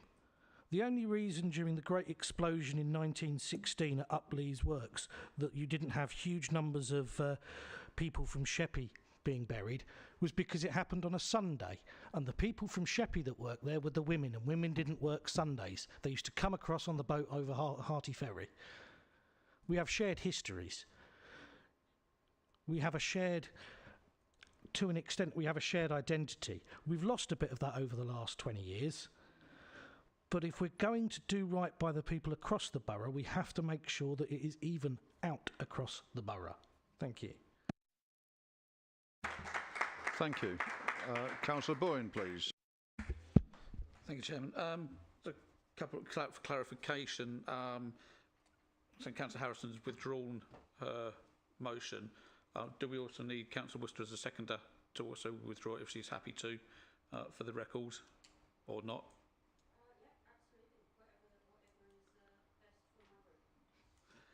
And in terms of, recommendation 2, I'm coming back to what Councillor Speed said earlier. Recommendation 2 of this paper, this committee, if we choose to, and I'm not saying we should or shouldn't, but we could choose tonight to change the preferred option if we choose to. I am more concerned that the actual recommendation 2 doesn't capture, and Councillor Speed referred to it earlier, the aspect that all options are assessed. It's not captured in that wording. So whether or not it's actually members of the Policy and Resources Committee are recommended, but not limited to recommend to full council that growth option 6 is progressed, maybe an option. I don't know, but the way recommendation 2 is worded, it does not, for me, capture what the working group actually has said, and that gives me some concern. Thank you. Thank you, Councillor. Yeah, I think Councillor Bowen might be reading the wrong recommendation. 167 is the recommendation we've got tonight, and it does specifically say growth option 6 is progressed to regulation 18, and I'm happy that we add as the preferred option to clarify Councillor Bowen's point. There's a lot of talk about, option 6 putting everything at the end at the east of the borough. It doesn't. What it does is to say that is the favoured option for development, but there are still 2,500 to 3,000 other houses that have got to be located around the borough, not in that area. So it's not a case that there's nothing going to be built anywhere else, that nowhere else is going to feel the pain. We've all got to feel the pain. That's the next stage. This is just saying, yep, a big chunk, identified chunk is going in the east. There's still a whole load to go around the rest of the borough, and as I said earlier, we've already got loads coming forward. Pain everywhere, but I'm happy to move recommendation 2, but with option 6 as a preferred option added, and include the requirement for a briefing, which I think covers what we've been asking for. Yeah, okay. Councillor Boyd. Thank you, Mr. Chairman. Sorry, but just to clarify, I thank you, Councillor Border, for that. My paper, agenda item 10 for this committee, local plan review, vision objectives, recommendations 2, as printed, says members of the Policy and Resource Committee are recommended by the Plan and Transport Policy Working Group to recommend, there should be an end of bracket there, to recommend to full council that growth option 6 is progressed to regulation 18 consultation stage. That's the recommendation that's printed. So if it's not that, or if I've misunderstood it, why isn't it printed as whatever it should be? I withdraw my comment if Councillor Bowen has indeed got the correct one before him. So it doesn't make sense. I come back, it does not make sense to me. It's missing the point that the working group subcommittee have said that all options are assessed. Right, yeah, hold on. I'm just going to bring Thank you, Chair. Yeah, hopefully I can help clarify. That is exactly the case. Growth option 6 was put forward as the preferred option, but with all other options still to be assessed as part of the process. Apologies for our part in the confusing wording. It's the wording there that doesn't correctly reflect what was agreed in the meeting. So the proposed addition would rectify that, would set out the position that PTP agreed. Thank you. What the actual change of recommendation is?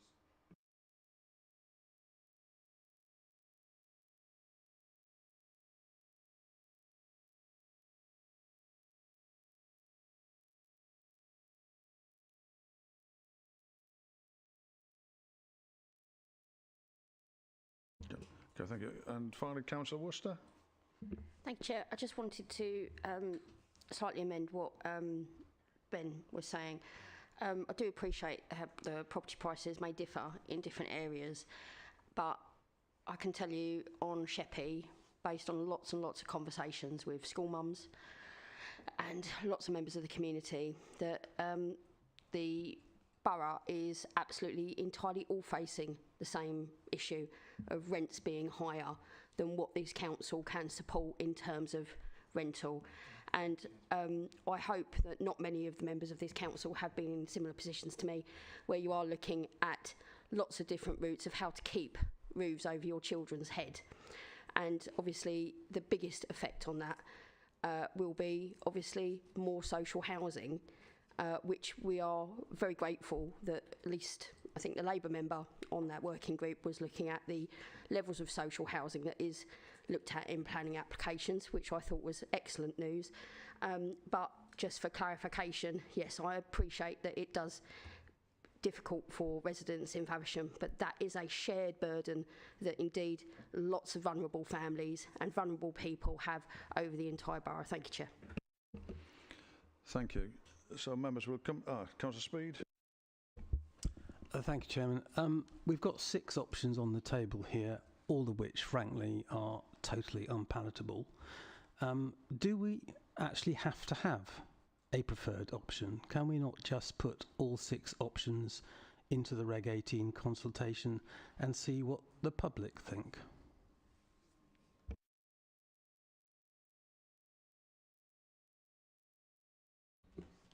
Unfortunately, we couldn't take that approach with the Reg 18 because we're proposing a draft plan, so it would have to be a suite of sites that we think are the most suitable under the preferred growth approach. So we'd have to basically, if we were to run through every growth option, we'd have to do 6 versions of the document, if that makes sense, for 6 different suites of sites against the options. It's basically just be too much resource-intensive work. And then you'd be asking all the kind of stakeholders in the community to comment on all 6 versions of a local plan as well. But what we can do is test the options through our sustainability appraisal that runs alongside the Reg 18 local plan consultation, so we can look at the sustainability of the alternative options and proportions of development by the growth scenarios. So we can come out, that document will come out with recommendations of which options would perform better, and it also comment on the preferred option and how that could be mitigated to become the preferred, the strongest option of the 6, if that makes sense. Okay, thank you. So members, can we now take the vote then? I'll need a proposer, Councillor Baldock, a seconder, Councillor Palmer, and we're voting for recommendations as amended. Councillor Harrison. Okay, so we can be clear. Can you read it out, what I'm voting on? Right, okay. Or somebody else, I don't mind who reads it out. Do you capture it or not? Sorry, there's steam coming off John's keyboard here.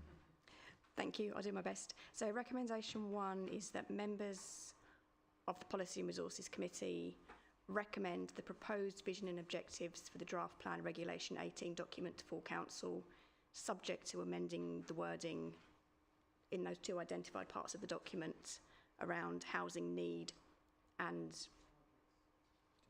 calling that imposed targets. Thank you. Recommendation 2 is that members of the Policy and Resources Committee recommend to full council that growth option 6 is progressed to Regulation 18 consultation stage as the council's preferred option, with a requirement for a briefing for all members before full council consideration. Councillor Baldock. Can I propose that we take the 2 recommendations separately, so that if by luck we get one through, we don't have to revisit it later? Yeah, okay, it's fine. Right, so, oh, sorry, Councillor Smith. In the rewording of recommendation 2, could we not make clear that all the options are going to Reg 18 stage as options? That's not clear from the way the wording has been redrafted.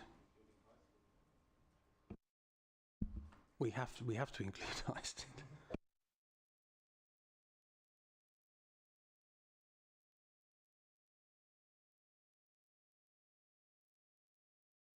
Yeah. Okay, Councillor Bowen. Joanne said she was going to incorporate that, so yeah. I think it is incorporated in 4.3. So yeah. Okay, thank you.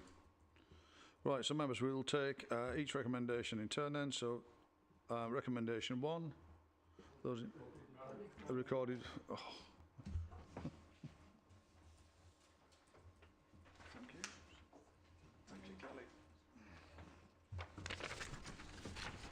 Talk about sing for your supper. Okay, here we go. Councillor Baldock. 4. Councillor Bonney. 4. Councillor Bowen. 4. Councillor Jays. 4. Councillor Gibson. Tim Gibson. 4. Councillor Harrison. Yes. Councillor James Hunt. 4. Councillor Charles Gibson.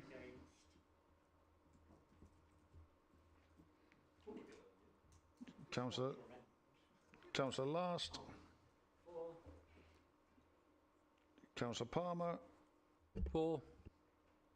Councillor Speed. 4. Councillor Wise. And Councillor Worcester.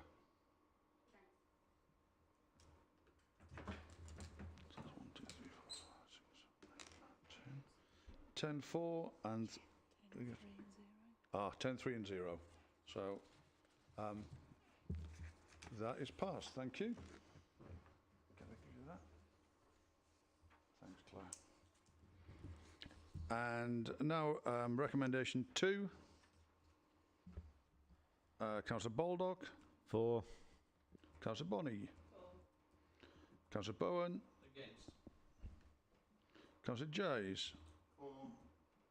Councillor Harrison.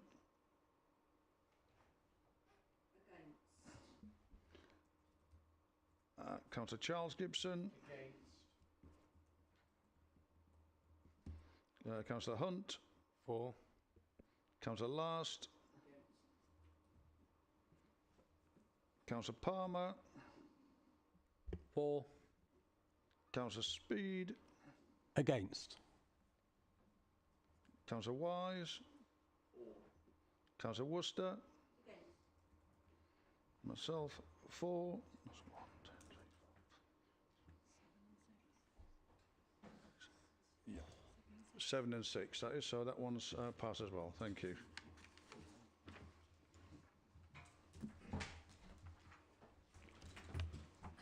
So, Chair, I'm not one to try and restrict debate, but I'm just wondering about a short adjournment.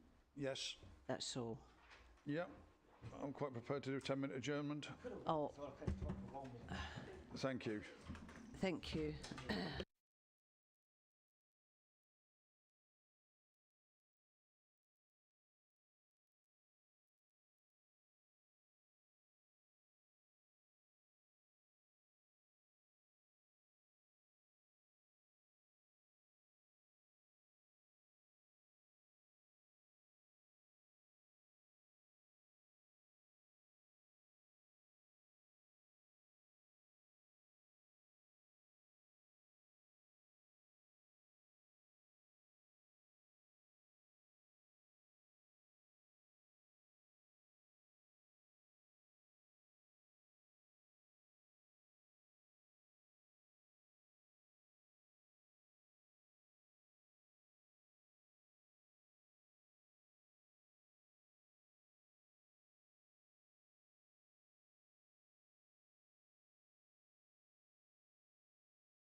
Right, thank you very much. We'll reconvene and we'll commence with agenda item 11,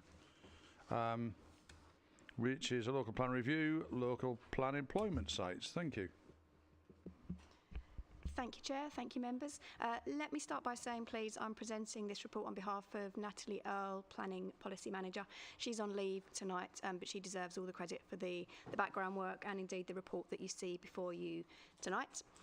The purpose of this report is to set out the discussion had at Planning and Transportation Policy Working Group on the 8th of August. The reports and the minutes of that meeting are provided as appendices to the report tonight. So the discussions at PTPWG encompassed the suitability of the proposed sites for different types of employment use and the need for clearly written allocation policies within the local plan to guide design, landscaping, access and usage of the proposed sites. Recommendation 2 states that CSF 50 will not be allocated for employment if no housing development is put forward for the site. You will note that in our earlier conversations and the committee report, CSF 50 is included in the preferred growth option being taken forward. So choosing employment sites for allocation will enable officers to complete strategic and site allocation policy writing and will also enable other pieces of evidence-based work such as transport modelling, the sustainability appraisal and the habitats regulations assessment to move forward. In considering sites to meet the identified need, the Employment Land Review assessed sites for their suitability and attractiveness to the market. An important consideration for the supply of industrial land is the demand on the western side of the borough, particularly as land is most accessible to the Swale labour force and the strategic road network. The Employment Land Review assessed all of the sites that were submitted through the Call for Sites process for employment, and it identified actually only a modest number of sites with good prospects. So these total 17.7 hectares, which is only really enough to meet half the minimum need that the Employment Land Review indicated the borough needed. These are mostly on the western side. There were 10 possibly suitable stroke deliverable sites that were identified. These could collectively potentially provide almost 100 hectares of employment development land. The Employment Land Review considered that the borough's general industrial needs over the planned period could be met from a selection of these sites. So the council therefore has a choice of sites within this list, so the local plan is advised to allocate a maximum of 73 hectares out of the possibly available 100 on the list in Table 1 in Appendix 1. Some of these sites you will note are in existing use. If they are allocated, their uses would be intensified. Those which have landscape and heritage interests, for example, would have those concerns addressed through the related local plan policies. In terms of office space, the requirement has shifted quite significantly since our previous assessment back in 2018, and the unmet need for new office floor space is assessed at just 1.1 hectares. The Employment Land Review recommends that the focus should remain on the refurbishment of existing stock and or providing good quality, flexible industrial stroke hybrid space. Due to the relatively small need figure, the employment policies within the Regulation 18 local plan consultation for office space could be written to actively promote the upgrading of existing offices, or 1.1 hectares of office space could be specifically allocated within one of the larger mixed-use allocations once those have been agreed upon. Important to note that as we move through the local plan process, new sites may be submitted that are suitable for employment. Some of these sites may gain planning permission, and therefore this list is something of a work in progress. It may need to be revised as we go along.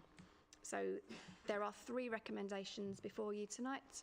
1, that members note the potential employment sites available for allocation through the local plan. 2, that members recommend to full council the preferred sites as set out in the PTPWG report, with the exclusion of sites CSF 30, CSF 47. It says CSF 50 if no housing, if that doesn't go through under the previous paper, which it has. And then the final recommendation, that members recommend to full council a motion that the leader of the council write to the LGA seeking to persuade the Secretary of State for Housing, Communities and Local Government and the Deputy Prime Minister to include education and health as employment land in the employment land calculations. Thank you, Chair. Thank you, members. Councillor Baldock, please. Thank you, Chairman. Yep, fully happy to endorse all three recommendations. They were well discussed at the night. And I just wanted to clarify that we did specifically say some sites will not be suitable for HGV lorry type employment because of their location, such as 08 and 005. And I hope that by passing these recommendations, we include that in what we're recommending going forward. You know, just don't look at just the if we're just looking at the recommendations, it's, as Councillor Bowen said earlier, it's not in it.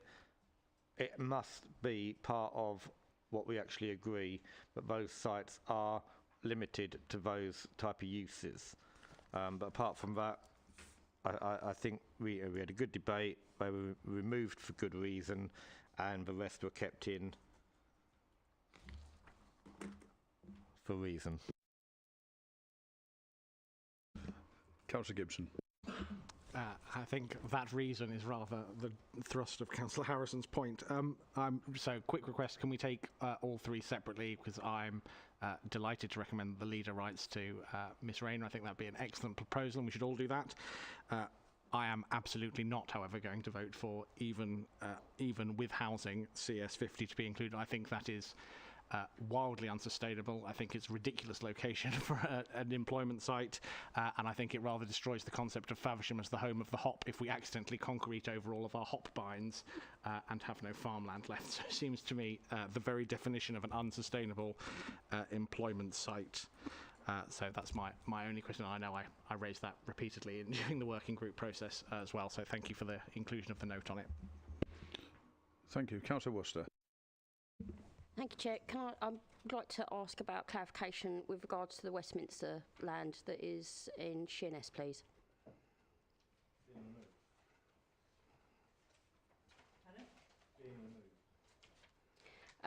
So, can I ask for some details around that, please? John. When you say details and clarification, what is it you're looking for, Councillor Worcester, please?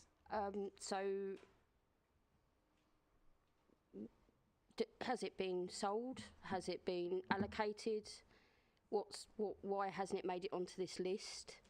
It's, as far as I'm aware, residents would prefer to see it as a residential site as opposed to industrial site, but I was surprised not to see it on any list this evening that's come up.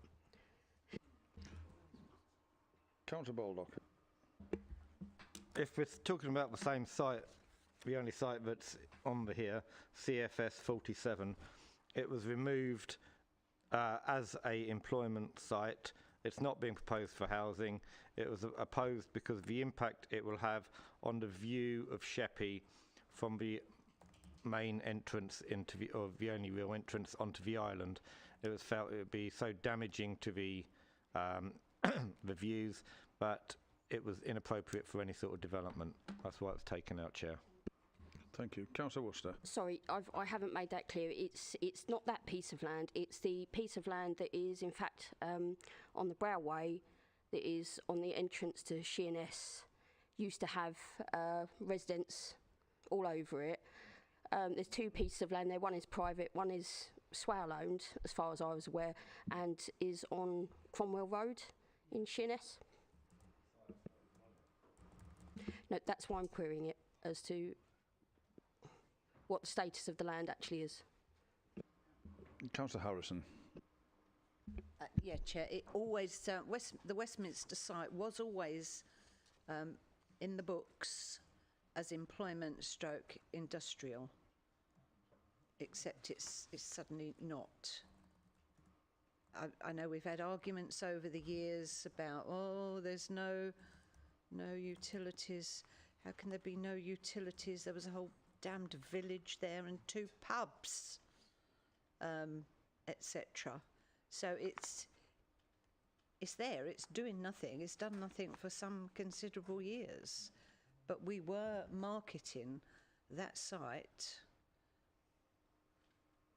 well, they said they were marketing it, but it was always in the local plan. It's no longer on that little old map. Councillor Joes. Thank you, Chair. I suppose it's a question it's related to that. As Westminster land is currently in the previous local plan and is allocated as employment land, as we haven't voted to remove it, it therefore stays in. And just for members, it's also, the land is mentioned as Brew Way on page 9 on section 5 of the document pack we have tonight. Thank you, members. It's gone off. Sorry, thank you, members. I think that's spot on. I don't think anything that is in Bearing Fruits is proposed for deallocation. So what members have before us tonight is the new sites that have come forwards in response to the additional demand. So we're not proposing any changes to what's in Bearing Fruits. This is additional to that. Thank you for that clarification. Thank you. Thank you. Councillor Boyne, please. Thank you, Mr. Chairman. It's just for clarification, this may be for the Chief Executive. Recommendation 3, I've got nothing against it, don't get me wrong on that, I think we should do it. But my query is, can we actually do that as a committee? Because a motion to full council needs to be submitted by a member and seconded by a member. My understanding is that a committee can't do that. Or if we do that, who's going to do it? But in that case, there'd be a motion by the leader to the leader. Could the Chief Executive maybe assist? Thank you, Councillor Bone, for asking. Larissa, can you assist us? I think it would be that it would be the agreement of the committee that the chair would put it forward. However, the chair would need to be happy in their own right. We can't hear you, Larissa, if you're trying to speak. I am trying to speak. Can you hear me now? Can you hear me now? Hola?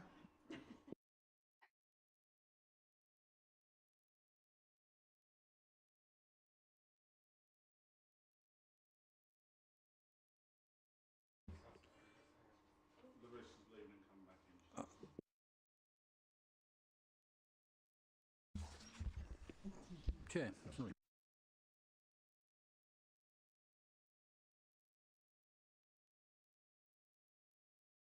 Can you hear me now, Chair?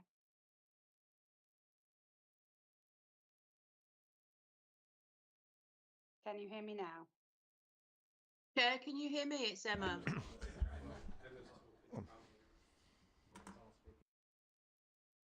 Yeah, actually, what was agreed at PTP was that the working group asked the leader of the council to write a letter to the LGA, blah-de-blah. So I don't think it needs to go to full council. We could accept that here and now. But the working group was asked that you write a letter. It's come here, and I think we can agree that it doesn't. This whole idea of it needing a motion to full council seems a bit extraneous. So I propose that we do what the working group said and ask you to write a letter as lined out on page 185, and we can skip full council together. If we don't agree it won't happen. Don't need a recommendation. So with that in mind, then we have to amend, I presume, recommendation 3 or scrub recommendation 3. Yep. Or move. So remember, members recommend a motion that leader. The leader. Yeah, sorry. So the members recommend the leader of the council write to the local government authority. Yeah. I'll propose that. Seconded.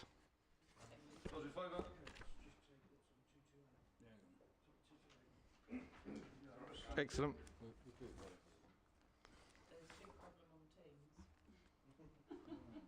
Technology, isn't it? It's great, isn't it?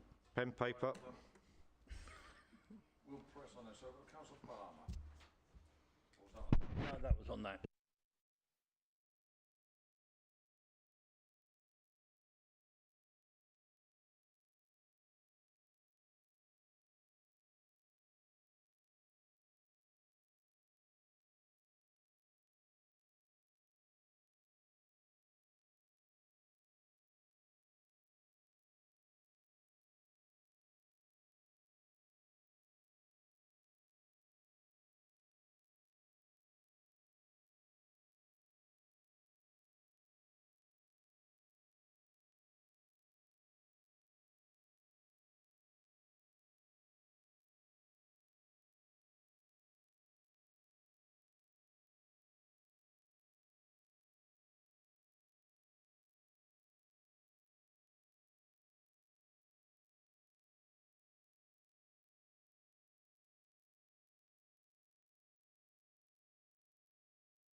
Thank you, Chair. So the report that went to Planning and Transportation Policy Working Group set out two main issues.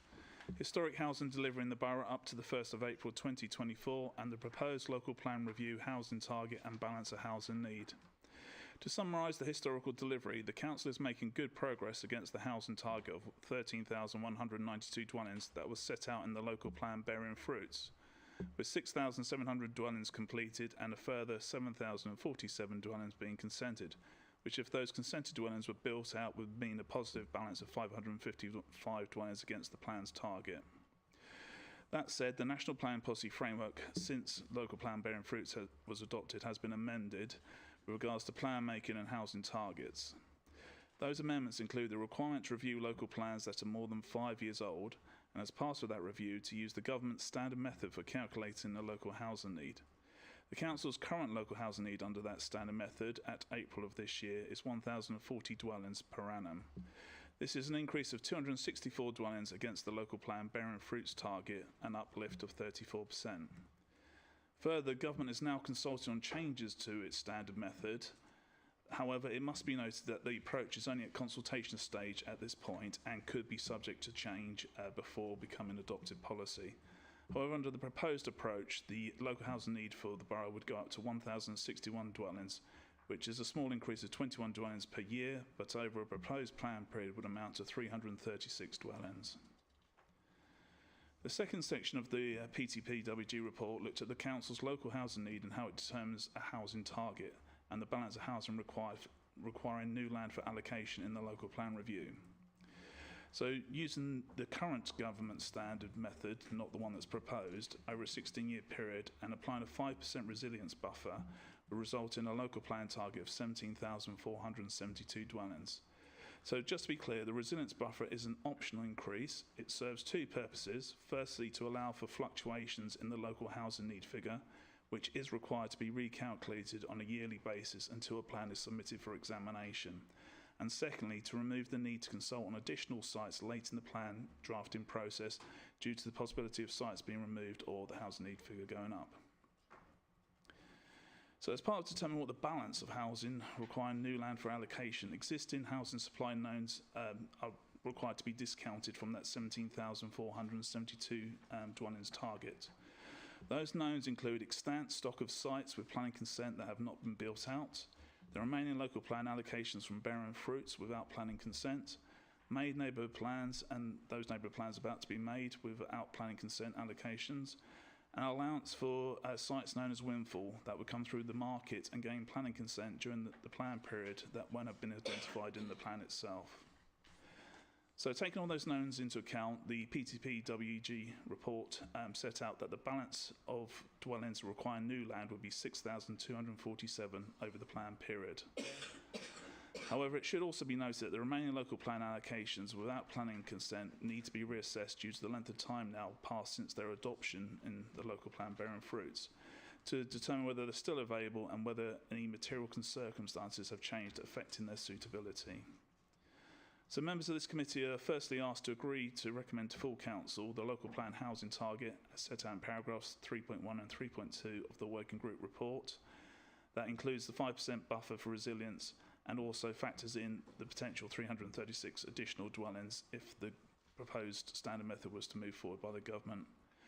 And the second proposal within the report is that the figures taken forward for consultation be amended so be delegated by the head of place in consultation with the committee chair, where, for example, since the agreement on the figures at this point have been made, there may have been planning permissions granted, dwellings completed, and any new evidence which may come forward which could conclude that previously granted sites have not, no longer have planning consent or that allocated sites are no longer deliverable. Thank you. This concludes my introduction. Thank you. Councillor Baldock.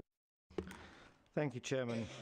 I stated at the PTP-WG that if there was not sight of the exceptional circumstances report from members, I would not be happy to support this. I accepted it at the PTP on the understanding that would come forward. I don't believe that has been made available to everybody. And from what I have seen, I think there are grounds to challenge the numbers on a sustainable transport basis. So as that hasn't been published, as we haven't had a chance to discuss it, I can't support this. Thank you. Councillor Hunt, please. Thank you. Before I make my comment, can we just clarify that we are going to see that at some point, if we haven't got it now, needs to obviously have more work being done. Can I just clarify that that is coming? Yeah, I can clarify that the final version, the draft, is almost completed now, and bearing in mind our communication strategy, we'll be looking to bring that to an informal meeting of the PTP-WG first, before then putting it in the public domain. Thank you. So I'm, in two minds of it, because this is obviously just for consultation going out. So my thinking was that, okay, I don't agree with these numbers. We need to be fighting them and getting them lower if we can do it, if there's any option that we can.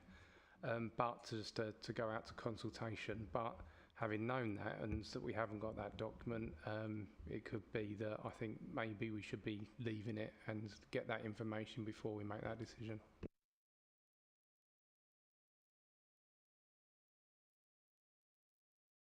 Councillor Gibson. I broadly agree with all that's been said. It'd be helpful to see. I'm relaxed about when we agree the numbers, so I'm happy for that to wait. My only other additional comment is in the table 4 on page 220. There are 230 houses listed under neighbourhood plans. Particularly if we delay making this decision and the Faversham neighbourhood plan passes, which I hope it will in a matter of weeks, that number should rise, which obviously will also help with the wider scheme of things. So I just kind of reminding officers that that is a forthcoming proposal and will have a numerical impact. Thank you. Thank you. Councillor Bonney. Yeah, thanks. Yeah, I totally agree. I think we need to have sight of that document before we go any further. And I mean, I have to comment on the numbers that are in here. I mean, they're pretty astonishing. And when you look at the number of planning permissions that we have that are not built out, it is significant. We're talking about putting a local plan together that requires 17,472 new dwellings. That is a colossal number. And then we've got extant permissions here. We've got over 7,000 permissions granted. And yet we still have to find more. And we know through previous iterations of our local plan where we are with transport, with public services, be it health and education. And I just find this incredible. We are putting the existing population at such a substantial disadvantage that it's actually impacting their health and well-being. And I think it would be totally remiss of this committee to continue until we've had all the evidence we need. And I really do think, whatever angle, if there is any angle, to tackle these numbers, because earlier we had a conversation about affordable housing, but to build 17,000 houses to get, if you're lucky, 3,000, of which there won't be in the area where you want them to be, because viability dictates it's got to go in the most profitable areas, which by definition means it's in the rural areas. That's the only place it can go to meet viability, is just an astonishing. It's also extremely short-sighted, and it means the model that is set out by government is utterly flawed. Thank you. I just want to check, Larissa, can you hear us now? I can hear you, but I don't think you can hear me. We can hear you. We can do it. We can hear you loud and clear. Thank you very much. Thank you. Councillor Bowen, please. Take the other items forward to full council to get the Regulation 18 through. If this doesn't go through, then what are the implications of moving on the timescale with the Reg 18? Because does this have to be part of it to move it forward, or does it mean that this can still be worked on and the rest of it go forward. So, to note, there's a report going to a formal Planning and Transportation Policy Working Group next Tuesday, which sets out a revised local development scheme. So, the report itself does not propose a change to the consultation process, but it proposes a 6-month extension before we start the Regulation 18 consultation. And this is based on members' requests to go away and do further site work, identify additional sites, particularly within Sittingbourne and rural older person housing. So delaying this item at the moment would not delay the overall process, because we're putting forward in a 6-month extension before the Reg 18. Thank you. Councillor Bowen, please. Thank you. Maybe I'm thinking out loud to a certain extent now. Would it be therefore helpful? I keep the recommendation about the deferment. Given that there's data or information going to be PTP, WG, whatever, next week, and we've got still a little bit of time between now and full council where the other paper's going to be going for that, could we arrange an extraordinary meeting with P&R to actually cover that item, so then it doesn't then incur further potential delays at full council in later on or later down the road? I would suggest.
So, Councillor Bowen, the answer to that question is we'll probably be in a position to bring it back to the P&R on the 27th of November. Does that work in terms, or is that going to cause further problems down the road for the rest of it? That was my concern. I'm just thinking of trying to work in a timely way. If the work group's meeting next week and full council's 2 or 3 weeks' time, if memory serves, whether we could somehow squeeze something in if it works. If it doesn't work, it don't work. We could then consider whether it just actually comes directly here. Does it need to come here? Could it go direct to full council? But I'm just trying to be helpful. But the item still needs to be deferred. Well, providing that the revised timetable within the LDS is agreed by the formal working group and then P&R, there shouldn't be any problems with delaying this item slightly whilst we bring forward the evidence that members are requesting. Okay, thank you. So we've got the... Oh, Councillor Boulder. Yeah, just as a quick explanation, originally the LDF time frame was to submit a Reg 19 shortly after the new government got elected in November. But as that didn't happen, and they've introduced the new mandatory targets a lot quicker than we were advised they were likely to, there isn't the urgency to get it through in that window that we had originally hoped would exist for a lower number. There is also, of course, the material perspective that there is a planning application which, should it be rejected and go to appeal, is likely to be heard, the result of which is likely to be heard in about 11 months. The outcome of that could have quite a significant impact on whether or not all of this is for nothing. So we have a bit more time to get this. And the fact we won't agree with Reg 19 anyway. Thank you. Yeah. Right, so members, we've got the proposal on the floor, duly seconded for a deferment. Those in favour? That's unanimous. Thank you very much indeed. Councillor Harrison didn't vote. Oh. No, Mr. Chairman, because I'm sitting here thinking, well, what's different from this deferment to my deferment, frankly? And while I'm thinking this, you've said that's it, voted unanimous. Yeah. Yeah.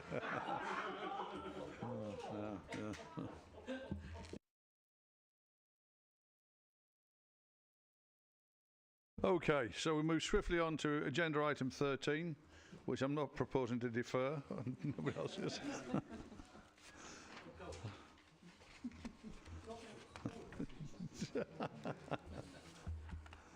Okay, any questions or observations? Councillor Gibson. Just to get back on my little hobby horse from last full council, I wondered if it would be possible for us to include on our forward look some kind of decision scrutiny and review of policies and how they're playing out. So obviously we've agreed a load of these policies, we've agreed a number of other things, some of which are scrutinised by other committees, but not all of them.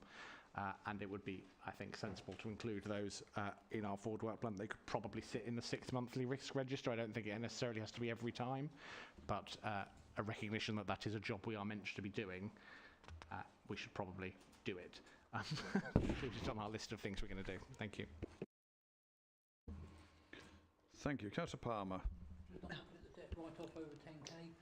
I thought we changed the limit. But it was increased. Lisa tried. I don't know if we agreed. No, okay. All right. Happy to have it increased. Councillor Worcester. Thank you, Chair. I've seen that some really good stuff is coming up with regards to conservation reviews, but the one that appears to be missing is for the dockyard in Sheerness. I was wondering if that was still on the cards or when we were looking at bringing that forward. I know it's for committees to decide, but it just seemed like an obvious miss off the list that was given. Maybe it's programmed for a bit further on, but I was just wondering, hopefully it hasn't been forgotten. I'm sure it hasn't. Thank you, Chair. Yeah, I will have a look at the programme tomorrow and get back to you if that's okay. Thank you. Thank you. Councillor Harrison. Thanks, Chair. I was going to say that whilst this is the known forward plan, there could be other things coming up. I know the media like to, if it hasn't been said, they'll make it up. And I'm thinking in terms of council tax, the single person discount, that's being a bit stirring up about that. The woman ain't opened her mouth. But having not opened her mouth, they've decided to, you know, she's mentioned this, that and the other. But just in case, I mean, I think that if that was an issue, then that could impact on the, getting rid of the single person discount. I think that could impact on the council tax reduction scheme, personally. I'm just saying there could be other things on the list that we don't know about yet. And I'm just agreeing. Thank you. Right, members, thank you very, very much indeed. Officers, thank you for your time again this evening. And wish you a safe journey back, whether it's raining, hailstoning or whatever else it's doing out there. Thank you.